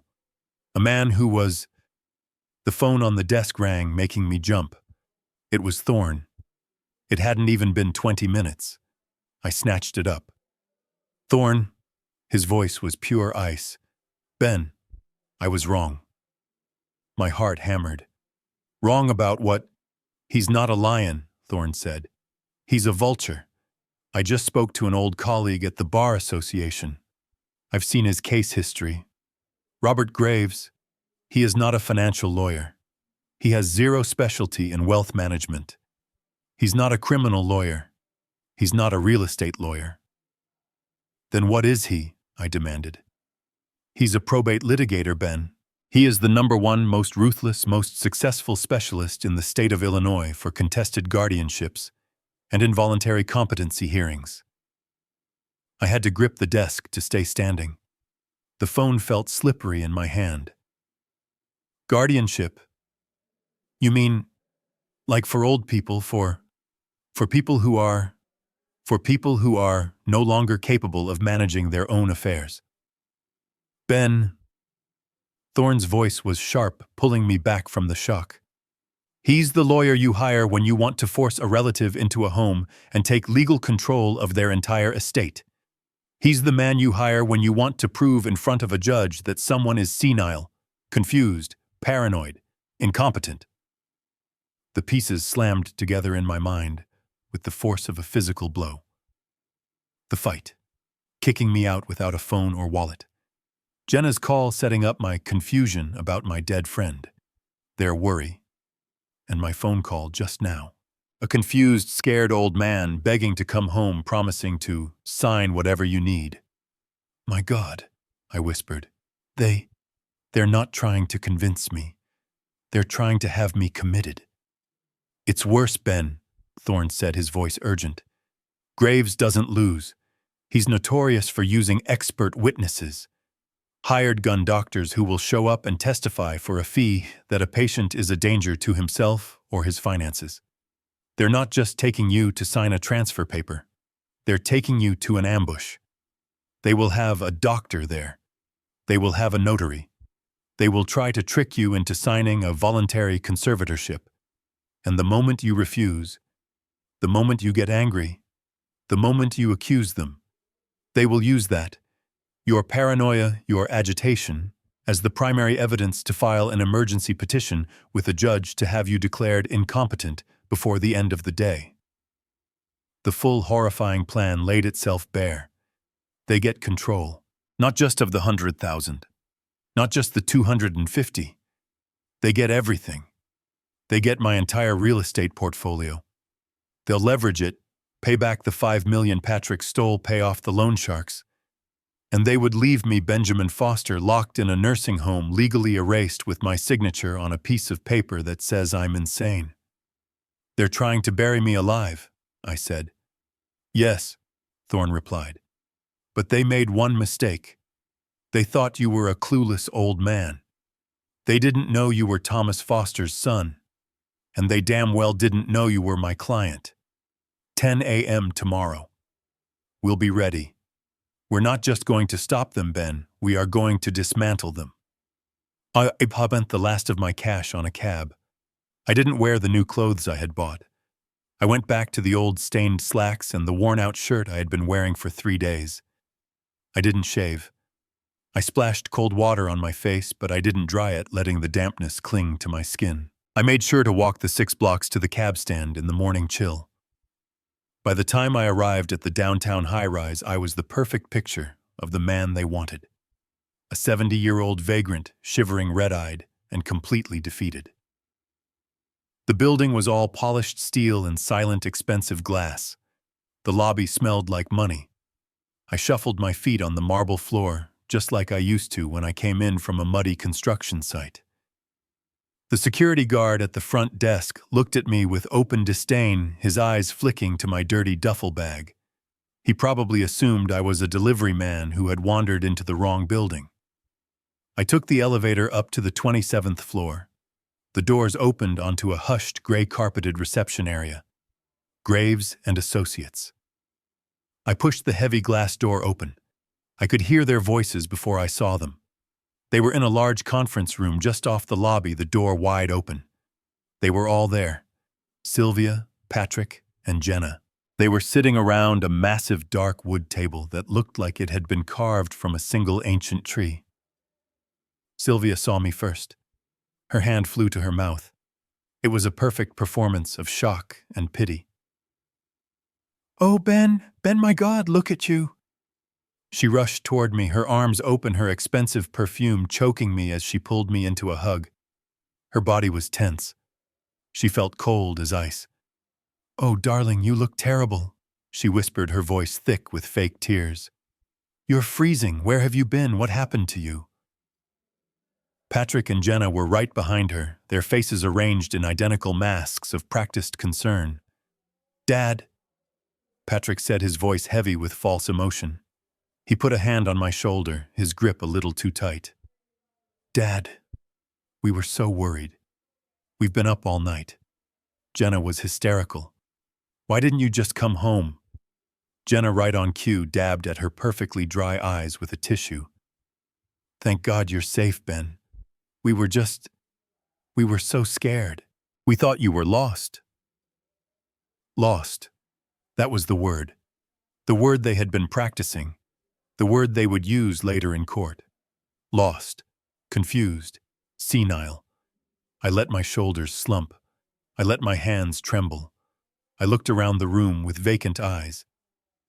I'm sorry," I stammered, letting my voice shake.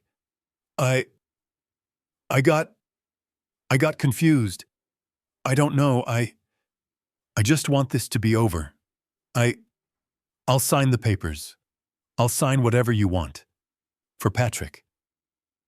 "Of course, Ben. Of course." A new voice, smooth and confident as silk, cut through the family drama. A man in an immaculate dark gray three-piece suit stepped forward. He was tall, thin, and looked less like a lawyer and more like a high-end mortician. This had to be Robert Graves. "It's a pleasure to finally meet you, Mr. Foster," he said. He didn't offer to shake my hand. He simply gestured to the head of the table. "I'm Robert Graves. I'm just here to facilitate this transition for the family." I just want to sign the transfer," I said, looking at Patrick. "For the investment. The money." "Absolutely," Graves said, guiding me into the heavy leather chair. "And we will get to that. We will absolutely get to that. But first, given your recent episode, the family was quite rightly very concerned. They insisted we have someone here just to make sure you're comfortable, to ensure you fully understand the process. For your own protection, of course." I looked up at him, playing the part of the confused old man. "Protection, what? What do you mean I don't need protection?" Graves smiled. It was a thin reptilian smile that didn't reach his eyes. "Just a formality, Ben. A precaution." He gestured to another man who had been sitting so quietly in the corner of the room I hadn't even noticed him. He was older, with graying hair and a kind, sympathetic face. He had a leather briefcase balanced on his knees. "This Tom," Graves said, his voice dripping with false reassurance, "is Dr. Peters. He's a specialist in geriatric cognitive health. He's just here to have a brief chat with you, to assess your condition, just to make sure you're, well, it's just a simple evaluation, Benjamin. Nothing to worry about." I looked at the doctor. I looked at Sylvia's nodding, concerned face. I looked at Patrick, who was vibrating with anticipation, practically bouncing his knee under the table. The trap was set. The vultures had gathered. And I was the bait. Graves slid a thick stack of documents across the polished table. The top page was marked with several bright yellow "Sign Here" tabs. He tapped the first one with a manicured finger. "Here we are, Ben. Just a simple authorization. This just gives Patrick the temporary power, a power of attorney, to manage your accounts. Just to help you while you're feeling under the weather. Just sign here, here, and here." Patrick pushed the stack closer to me, his hand resting near mine, as if he were a supportive son. "It's just to help me with the investment, Dad. Just like you promised. You're doing the right thing. We're all here for you." I sat there, my hands trembling. I made them tremble. I looked at the papers, letting my eyes unfocus slightly, as if I were struggling to read the text. It's a lot of pages," I said, my voice weak. "A lot of pages, just for a transfer." Graves let out a small, condescending chuckle. "It's just standard legal language, Ben. Boilerplate. Very common. You just need to sign at the bottom. We can read it all to you if you'd like, but it's very dry." No. I put my finger on the header of the first page. I pretended to trace the letters as if sounding them out for the first time. Petition. It says, petition for voluntary guardianship of the person and estate. I looked up. I let the confusion on my face look real, but I aimed it at them like a weapon. "Sylvia, this isn't a transfer paper. This says guardianship. That's what they did to my Uncle Frank when he got sick, when they put him in the home." The room went absolutely still. Patrick's supportive smile froze and shattered. Jenna, who had been looking at her phone, snapped her head up, her eyes wide. Sylvia's mask of concern faltered, revealing the pure, cold panic underneath. Graves was the first to recover. The mortician's smile snapped back into place. "Ben, guardianship is just the legal term for this kind of high-value power of attorney. It's the same thing, a technicality. It just protects you. It protects the estate. It just lets Patrick help you. No, I said, my voice shaking with fake fear. No, it's not. I can read this part. It says here, hereby surrenders all financial and medical decision-making, permanently. Sylvia, permanently. This was the cue. The doctor sprang into action. Dr. Peters leaned forward, his kind, sympathetic face now looking grave and professional. Mr. Foster, Ben, I'm glad you brought that up. That's a very rational concern. I was just speaking with Sylvia and Patrick about your recent episodes. Episodes, I said, looking around the room as if I'd missed something. I haven't had any episodes. Ben, darling, Sylvia jumped in her voice, breaking with a performance that would have won an award. Tears welled in her eyes. You don't remember. Don't. That's the problem. You called Jenna's house yesterday. You thought Frank Peterson was alive. Ben, Frank has been dead for 10 years. She turned to the doctor, her eyes wide with rehearsed terror. You see, doctor, he's forgotten. He's completely forgotten. It's getting worse. Dr. Peters nodded grimly, making a note on a legal pad. A classic sign of significant cognitive decline, I'm afraid. Anterograde amnesia. He's creating false memories to cover the gaps. And the paranoia. Patrick added, his voice low, as if it pained him to say it. He looked at the doctor with such sincerity, such pain. Doctor, he's convinced we're all trying to steal from him. He had this delusion that I needed money for some criminal enterprise. He said I was, I don't know, in trouble. He accused me. Dr. Peters wrote this down, tisk-tisking softly. Ah, yes. Delusions of persecution. Very common in this stage. He's created a narrative in which his loving, supportive family members are antagonists. He sees their attempts to help, like this very necessary guardianship, as an attack. It's a textbook case. Graves leaned in for the kill. And doctor, his refusal to provide financial support, the $100,000, even though it was to help his only son. Dr. Peters nodded gravely, closing his notepad. He looked at me with profound pity. That Mr. Graves is the most troubling sign of all. A complete failure of executive function. A catastrophic lapse in judgment. Refusing to help his son, who he clearly loves for reasons based in paranoia. It's clear proof that Mr. Foster is no longer capable of making rational financial decisions.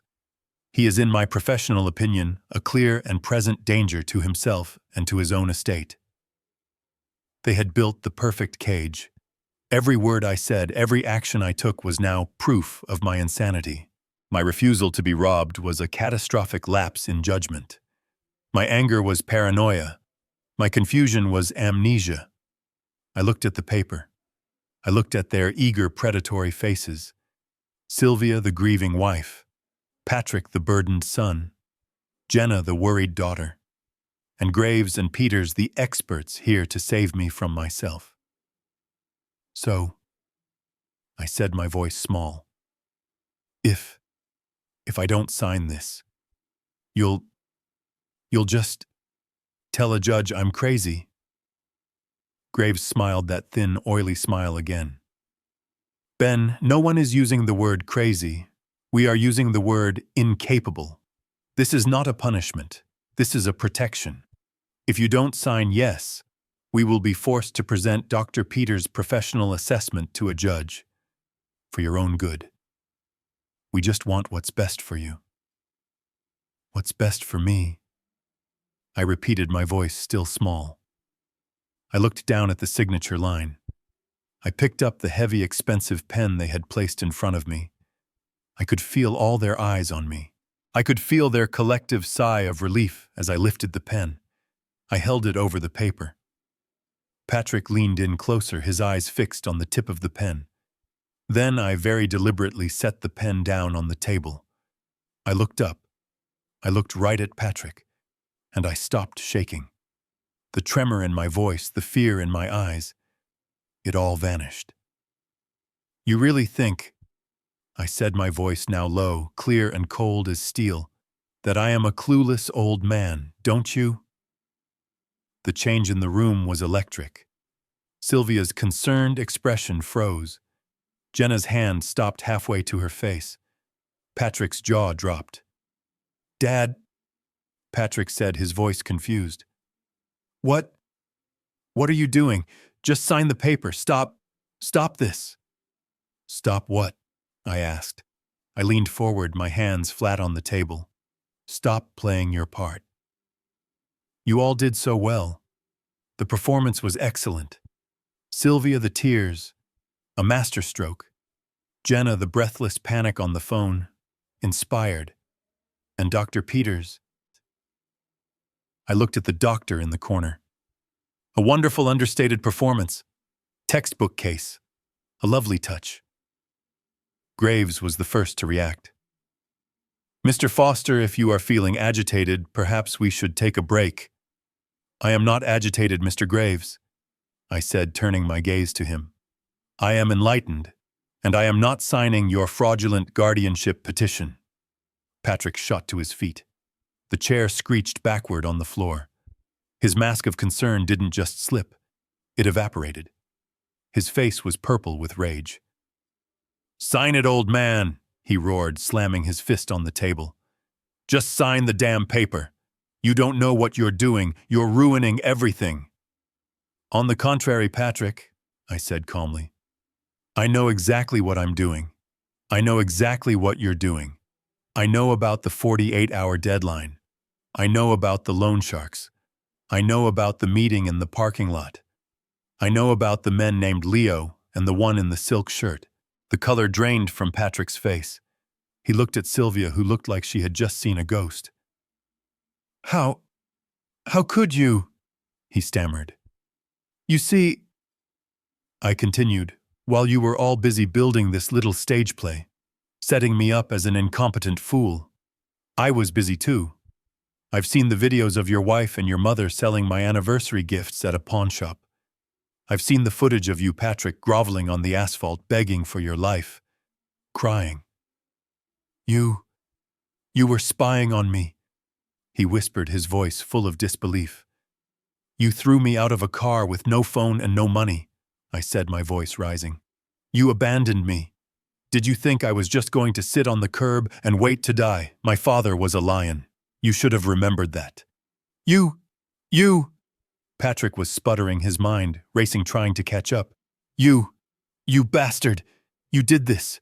You ruined it. I needed that money. You don't understand what you've done."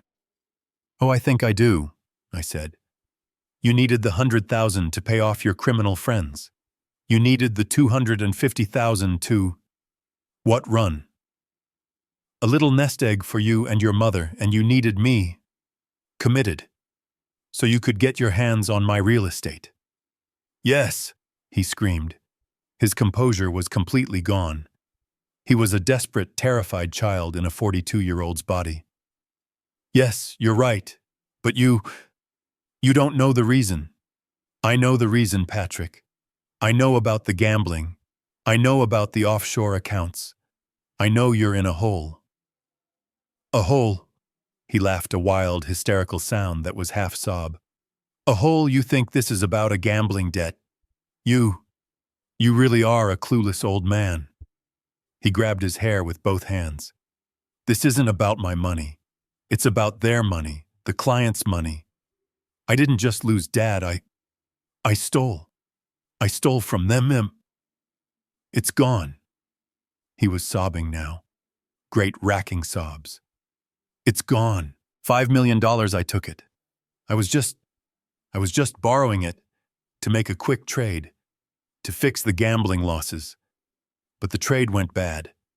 It's all gone. And the audit is in 5 days. I have to put it back. I have to. Or I'm going to prison for 30 years. Don't you see I have to put it back? He sank into his chair, his head hitting the table with a dull thud. I have to put it back. The room was silent. Sylvia was ashen, staring at her son. Jenna was frozen in horror. Graves and Dr. Peters looked like they wanted to be anywhere else on earth. The confession hung in the air, raw and undeniable. It wasn't about gambling. It wasn't about a loan shark. It was embezzlement. $5 million. Sylvia, my wife, did not rush to comfort her sobbing son. She stood up. Her face was not the face of a grieving mother. It was the face of a general whose carefully planned attack had just been revealed. She looked at me, her eyes filled with a terrifying cold fury. "Ben, please," she said, her voice low and pleading. But it wasn't a plea for forgiveness. It was a plea for me to join the conspiracy. You see what he's been going through. He made a mistake. A terrible, stupid mistake. But he's our son. She walked toward me, her hands outstretched. This is why we had to. This is why we needed the guardianship. Not to hurt you, but to save him. He's going to prison, Ben. Don't you understand? Your son is going to prison for 30 years unless we fix this. We can still fix this. We can get the money. We can mortgage the properties. You can make this go away. I looked at her. At my wife of 46 years. She was asking me to become an accessory to a $5 million felony, to liquidate my entire life's work, to cover up a crime, to erase a consequence. Save him, Sylvia, I asked, my voice barely a whisper. Or save yourselves from the embarrassment. From the lifestyle you'd have to give up. You don't understand, Patrick suddenly yelled from the table. He lifted his head, his face pale and slick with tears. He looked at his mother with a wild, crazed laugh. Save me, you. You think this is about saving me? You don't even get it, do you, Mom? Sylvia looked confused. Patrick, what are you talking about? We'll get the money. We'll pay it back before the audit. Pay it back. Patrick laughed again, a high-pitched, hysterical sound that sent a chill down my spine. He doesn't want the $5 million back. He told me in the parking lot. I stared at him. What are you talking about? The man in the silk shirt. The criminal you owe. He doesn't care about the $5 million. Patrick was almost giddy now, high on his own terror. He was impressed. Graves. The lawyer was slowly backing toward the door. Dr. Peters, I think we should... Sit down, I roared, and to my surprise they both froze. I turned back to Patrick. What did you say? He said anyone stupid enough to steal $5 million and lose it all was a liability. He was going to kill me, Patrick whispered. But then I told him about you. Me? Yes, you. The clueless old man. I told him my father had a massive real estate company. Clean. Decades of clean history. I told him you were old, that you were losing it, that we were about to take control. Patrick looked at me, his eyes shining with a sickening, twisted pride. And he smiled, Dad. The guy in the silk shirt. He smiled. He said a man who steals $5 million is stupid. But a man who has access to a $30 million commercial real estate portfolio, that man isn't a liability. That man is an opportunity. The final horrifying piece of the puzzle slammed into place. He doesn't want the $5 million back, I said, realizing the truth. No, Patrick yelled. He wants a service. He wants a laundromat. He's got $20 million in dirty cash, Dad. $20 million, and he needs it to be clean. He gave me a choice. Go to prison for the embezzlement, or use your company, your clean, respected, clueless old man company, to wash it for him. He said He said if I do it, he'll forget the 5 million. He'll even give me a cut. There it was. The real plan. Not to pay back a debt. Not to get a loan. It was to get legal ironclad control of my entire company, my signature, my name. They needed the guardianship so Patrick could legally sign away my properties, buy fake assets, move ghost money, and turn the Foster construction legacy into a front for organized crime. I looked at Sylvia. Her face was chalk white. She wasn't shocked. She was terrified because the plan had been exposed. "And you," I said to her, my voice shaking. You knew this, or you knew about the laundering." Sylvia just stared at me, her mouth opening and closing, but no sound came out. "It was her idea," Patrick suddenly screamed, pointing at his mother. "The guardianship, it was her idea. When I told her the new plan, she was the one who said, 'He'll never agree to it. We have to make him agree.' She was the one who called Graves. She was the one who told me to get a doctor. She was the mastermind. My son was a thief and a coward, but my wife, Sylvia, she was the architect. She was willing to sacrifice me, to have me locked away, declared insane, to turn my entire life's work, my father's name, into a criminal enterprise, all to save her precious, worthless son." I looked at them, the two people I had spent my life protecting, the two people who were now trying to bury me alive. I just stared at them. My son, a blubbering, terrified thief. My wife, a cold, calculating mastermind. My daughter-in-law, a useless accomplice. And their hired guns, the slick lawyer and the fake doctor, looking at the door like they wanted to bolt. And I did something I hadn't done in months. I laughed. It wasn't a small chuckle. It was a deep, loud, genuine laugh that came from my gut. It was the laugh of a man who had just seen the punchline to the cruelest joke in the world.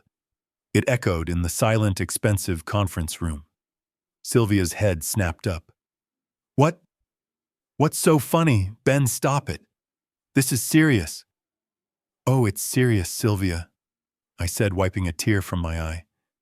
"It's the most serious thing in the world. And you almost had me. The plan, it was perfect. The fake confusion, the doctor, the guardianship petition, a masterpiece of betrayal.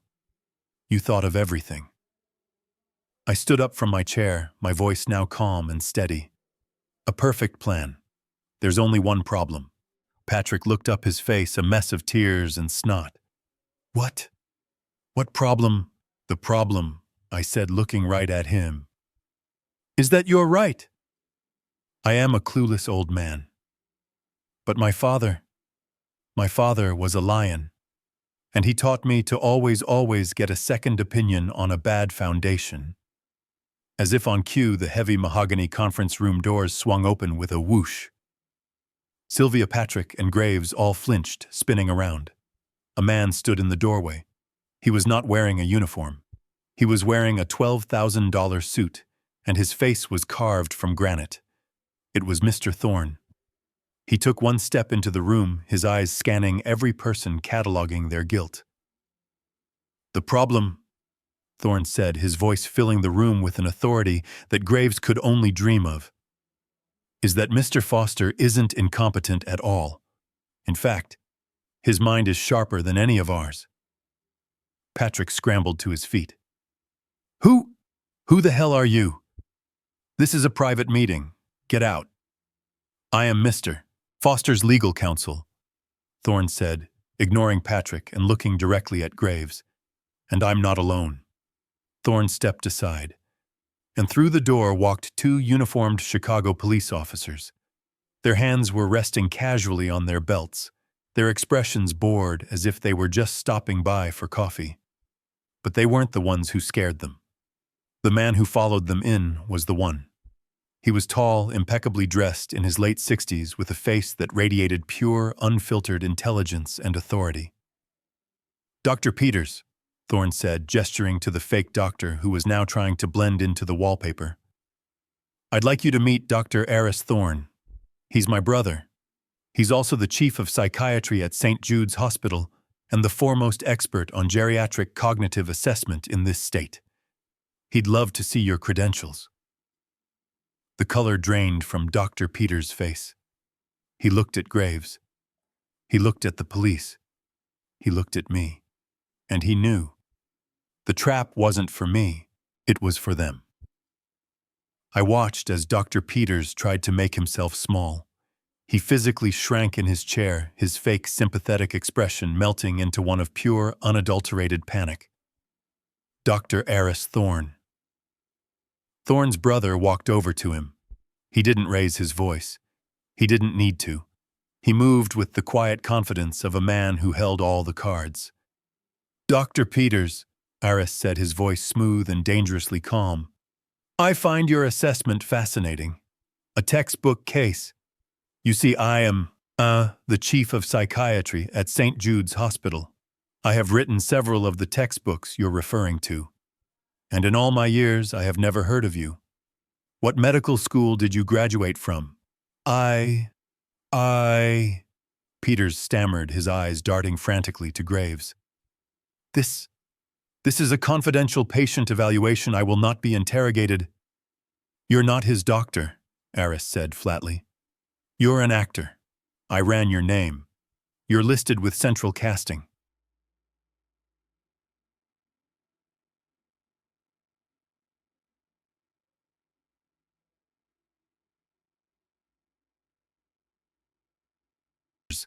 "I demand you remove this man." The older of the two police officers who had been standing silently by the door took one step forward. He ignored Aris. He looked directly at Graves. "Are you Robert Graves?" "Yes, I am, and I demand." "You're under arrest," the officer said, his voice flat. "Conspiracy to commit fraud, attempted elder abuse, and unlawful imprisonment." The second officer moved toward the fake doctor, who looked like he was about to faint. "You too, doctor. You have the right to remain silent. I strongly suggest you use it." As the officers began to cuff a sputtering Graves and a whimpering Peters, the room finally broke. Jenna let out a small, terrified scream. Sylvia shot to her feet, her face a mask of disbelief. "What is this, Ben? Tell them to stop. This is all... It's a misunderstanding." Patrick was shaking his eyes wide with terror. You called the cops. You're sending me to jail after I told you the truth." "Silence," Mr. Thorne commanded. His voice cut through the chaos like a whip. "My client called no one. I called them. The moment your attorney, Mr. Graves, was confirmed to be a specialist in fraudulent conservatorships." Thorne walked to the table and calmly opened his leather briefcase. He turned to the officers. "Officers, you may want to wait by the door. The charges are about to get significantly more severe." He turned back to face Sylvia and Patrick. They were trapped. "Sylvia," Thorne began, his voice polite, "you and I have not had the pleasure of meeting, but I've been reviewing your recent financial activities with great interest." He pulled a single sheet of paper from a folder. "This is a bank record. It shows that at 10:45 a.m. on the day my client was abandoned on a highway, less than 10 minutes after he was abandoned, you attempted an illegal wire transfer of $250,000 from a joint brokerage account." Sylvia recoiled as if he'd thrown water on her. That was our money. I was consolidating accounts for safety." "Consolidating?" Thorne raised a single skeptical eyebrow. "Into a brand new LLC PF Holdings registered just 3 days ago to your son that Mrs. Foster is not consolidation. That is the legal definition of fraud." He then turned his full attention to Patrick, who looked like he was about to be sick. "And you, Patrick, you've been even busier." He pulled a small digital tablet from his briefcase and tapped the screen. My son's voice, tinny and terrified, suddenly filled the room. "I can get you 10 million, 20. My father, he's a clueless old man." Patrick's face went white. "And this?" Thorne continued turning the tablet around for all of us to see, is the live video feed from my investigator's dashboard camera yesterday. We all watched the scene. The black Escalade, the man in the silk shirt, the shove, Patrick, my son, crying on the filthy asphalt. This is you, is it not, meeting with known associates of the Antonelli crime syndicate, offering my client's entire real estate portfolio as a front for a $20 million money laundering operation. Thorne put the tablet down. You weren't trying to save your father's legacy, Patrick. You were selling it to criminals. This was my moment. I stood up slowly. I was no longer the shivering old man.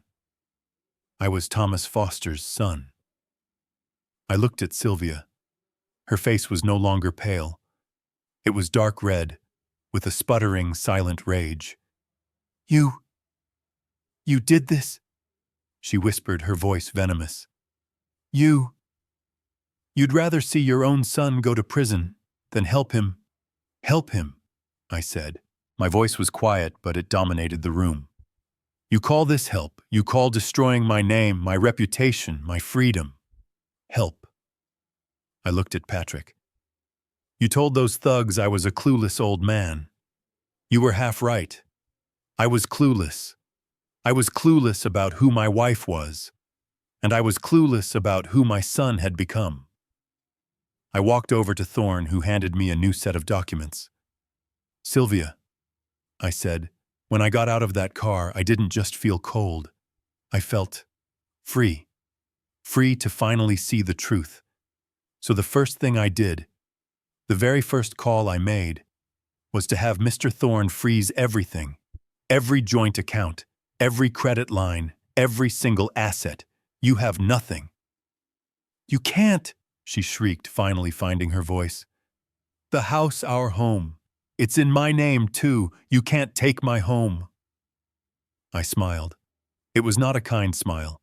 It was the smile of a builder who has just checked the foundation and found it solid. No, Sylvia, you're wrong. The house, the cars, the lake house. They aren't in our names. I put them into an irrevocable trust 30 years ago. My father taught me to always protect the foundation from rot. And guess who the sole, incontestable trustee is? I tapped my own chest. This, I said, sliding the final document across the polished table toward her. It landed with a soft final sound. This is not an authorization. This is a 3-day eviction notice. Get out of my house. Patrick just stared at Thorne, his mouth half open. Sylvia looked from Thorne to me and then to her son. The arrogance was gone, replaced by a cold, reptilian fear. The FBI, she whispered. You called the feds on your own son, Ben. What kind of monster are you? A monster, I asked. I felt strangely calm.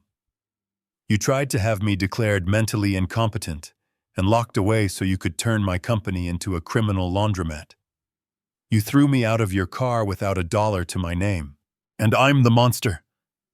Patrick shook his head, a wild, terrified look in his eyes. He wasn't looking at me. He was looking at the door. You idiot, he hissed at his mother. The feds. You don't understand. These aren't just... They're the Antonelli crew. You've killed us. You've killed us all. Actually, Patrick, Thorne said, looking at his watch as if he were waiting for a train. You have it backward. We just saved you. The Antonelli crew is, shall we say, otherwise occupied. The FBI was very grateful for the detailed information on their operations. They've been trying to get inside that organization for years. Thorne smiled. And as for your testimony... The conference room doors opened again. They didn't swing open this time. They were pushed open firmly by 2 men and a woman in dark blue suits, guns holstered at their hips, FBI pointy badges clipped to their belts. They didn't look at me. They didn't look at Thorne. Their eyes were locked on my family. Patrick Foster. Sylvia Foster.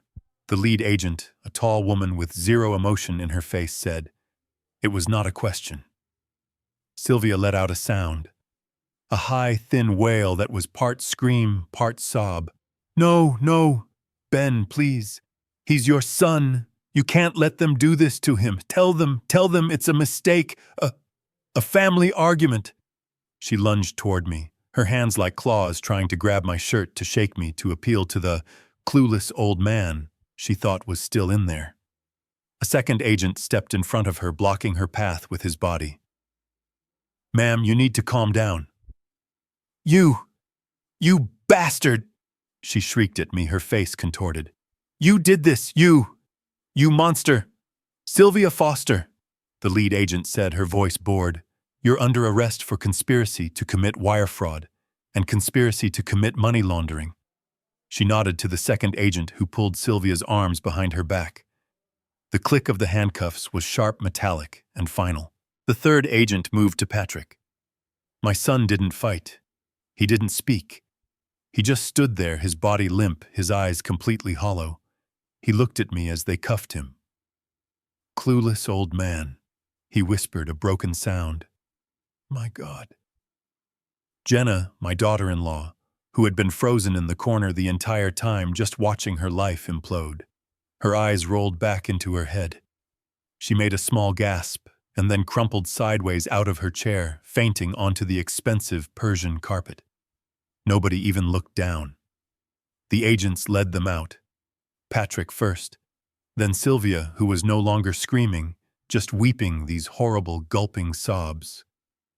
"My friends, my life, my reputation, it's all over." The room was suddenly empty. Graves and the fake doctor were gone, taken by the local police. My family was gone, taken by the feds. It was just me, Thorne, his brother Eris, and Jenna unconscious on the floor. Eris knelt, checked her pulse. "She'll be fine. She just fainted." Thorne closed his briefcase. "Well, Benjamin, that is that." I just nodded my legs, feeling weak. I had won. I had protected my father's legacy, and I had just sent my wife and son to prison. The months that followed were a blur of headlines and lawyers. "Foster family feud," one paper blared.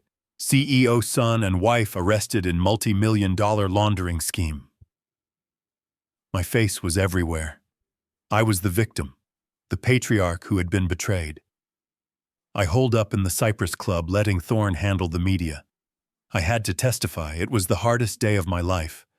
I sat in a federal courtroom under oath, and I told the truth. I told them about the car, about the phone, about the guardianship plot. I played the audio from the investigator's car, the one of Patrick crying on the asphalt. I told them everything. Sylvia's defense was predictable. She lied. She sat on the stand and wept, claiming I was the monster, a vindictive, controlling old man. She claimed I had framed them, that I was the one working with criminals, and when they threatened to expose me, I had them arrested. She said I was senile paranoid. She was, as Estelle had warned, a magnificent actress. But then, Patrick took the stand. He was thinner. His eyes were clear. The arrogance was gone. He was facing 30 years. His lawyer had cut a deal. Testify against everyone. His criminal associates, his co-conspirators, in exchange for a reduced sentence. And he did. "Were you afraid of your father, Mr. Foster?" the prosecutor asked. Patrick looked at me sitting in the front row. Then he looked at his mother. "No," he said, his voice clear. "I wasn't afraid of him. I was afraid of her." He pointed at Sylvia. The courtroom gasped. She was the one," Patrick said, his voice gaining strength. "When I told her, when I confessed about the embezzlement, I was panicking. I wanted to run, but she got calm. She said, 'Stop crying. We just have to control your father. He's old. He's sentimental. It will be easy.'" The lawyer. Graves. The fake doctor. That was all her idea.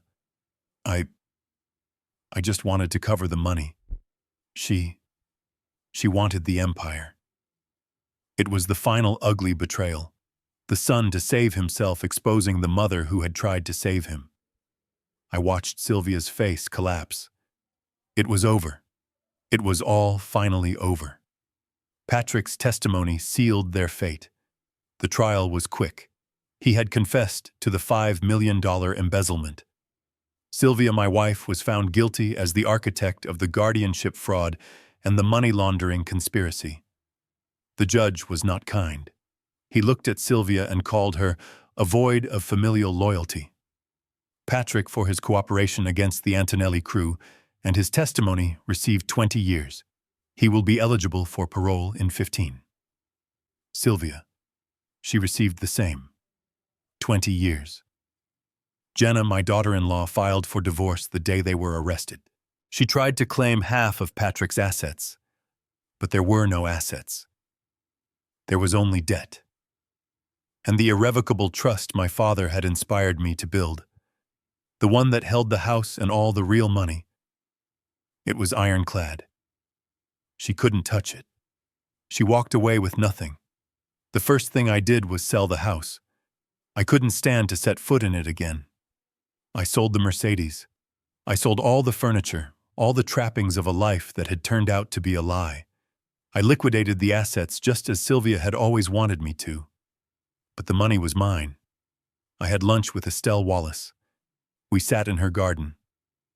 "So, Benjamin," she said, sipping her tea, "you are a very wealthy, very single man. What will you do now? Buy an island?" I thought about my father, Thomas. The lion. I thought about how he had built his company on his word. "I'm going to build something," I said, "something that lasts." I took the millions I had recovered and I started the Foster Foundation. Estelle, with a dry laugh, agreed to join the board of directors. Our mission is simple. We provide free legal counsel and financial protection for the elderly. We are a shield for people who are being abused by their own families. We hunt the Robert Graveses of the world. We protect the clueless old men. 5 years passed. I am 75 years old now. I live in a clean, bright condominium downtown. I don't own a fancy car. I walk. I run the foundation. I am at peace. Last week, I drove to the state penitentiary. I went to visit my son. Patrick was different. The arrogance, the weakness, the panic, it was all gone. Prison had burned it away. He was thinner, quieter. The boy was gone and a man was sitting there. We sat at the small table, a piece of thick glass between us. He didn't ask for money. He didn't make excuses. We sat in silence for a long time. Finally, he spoke, his voice rough. "I'm sorry, Dad. I know it doesn't mean anything, but I am sorry for the money. For what I did to you. For Mom. For everything." I looked at my son. My son the thief, my son the convict. I nodded slowly. "I know you are Patrick." I stood up. It was time to leave.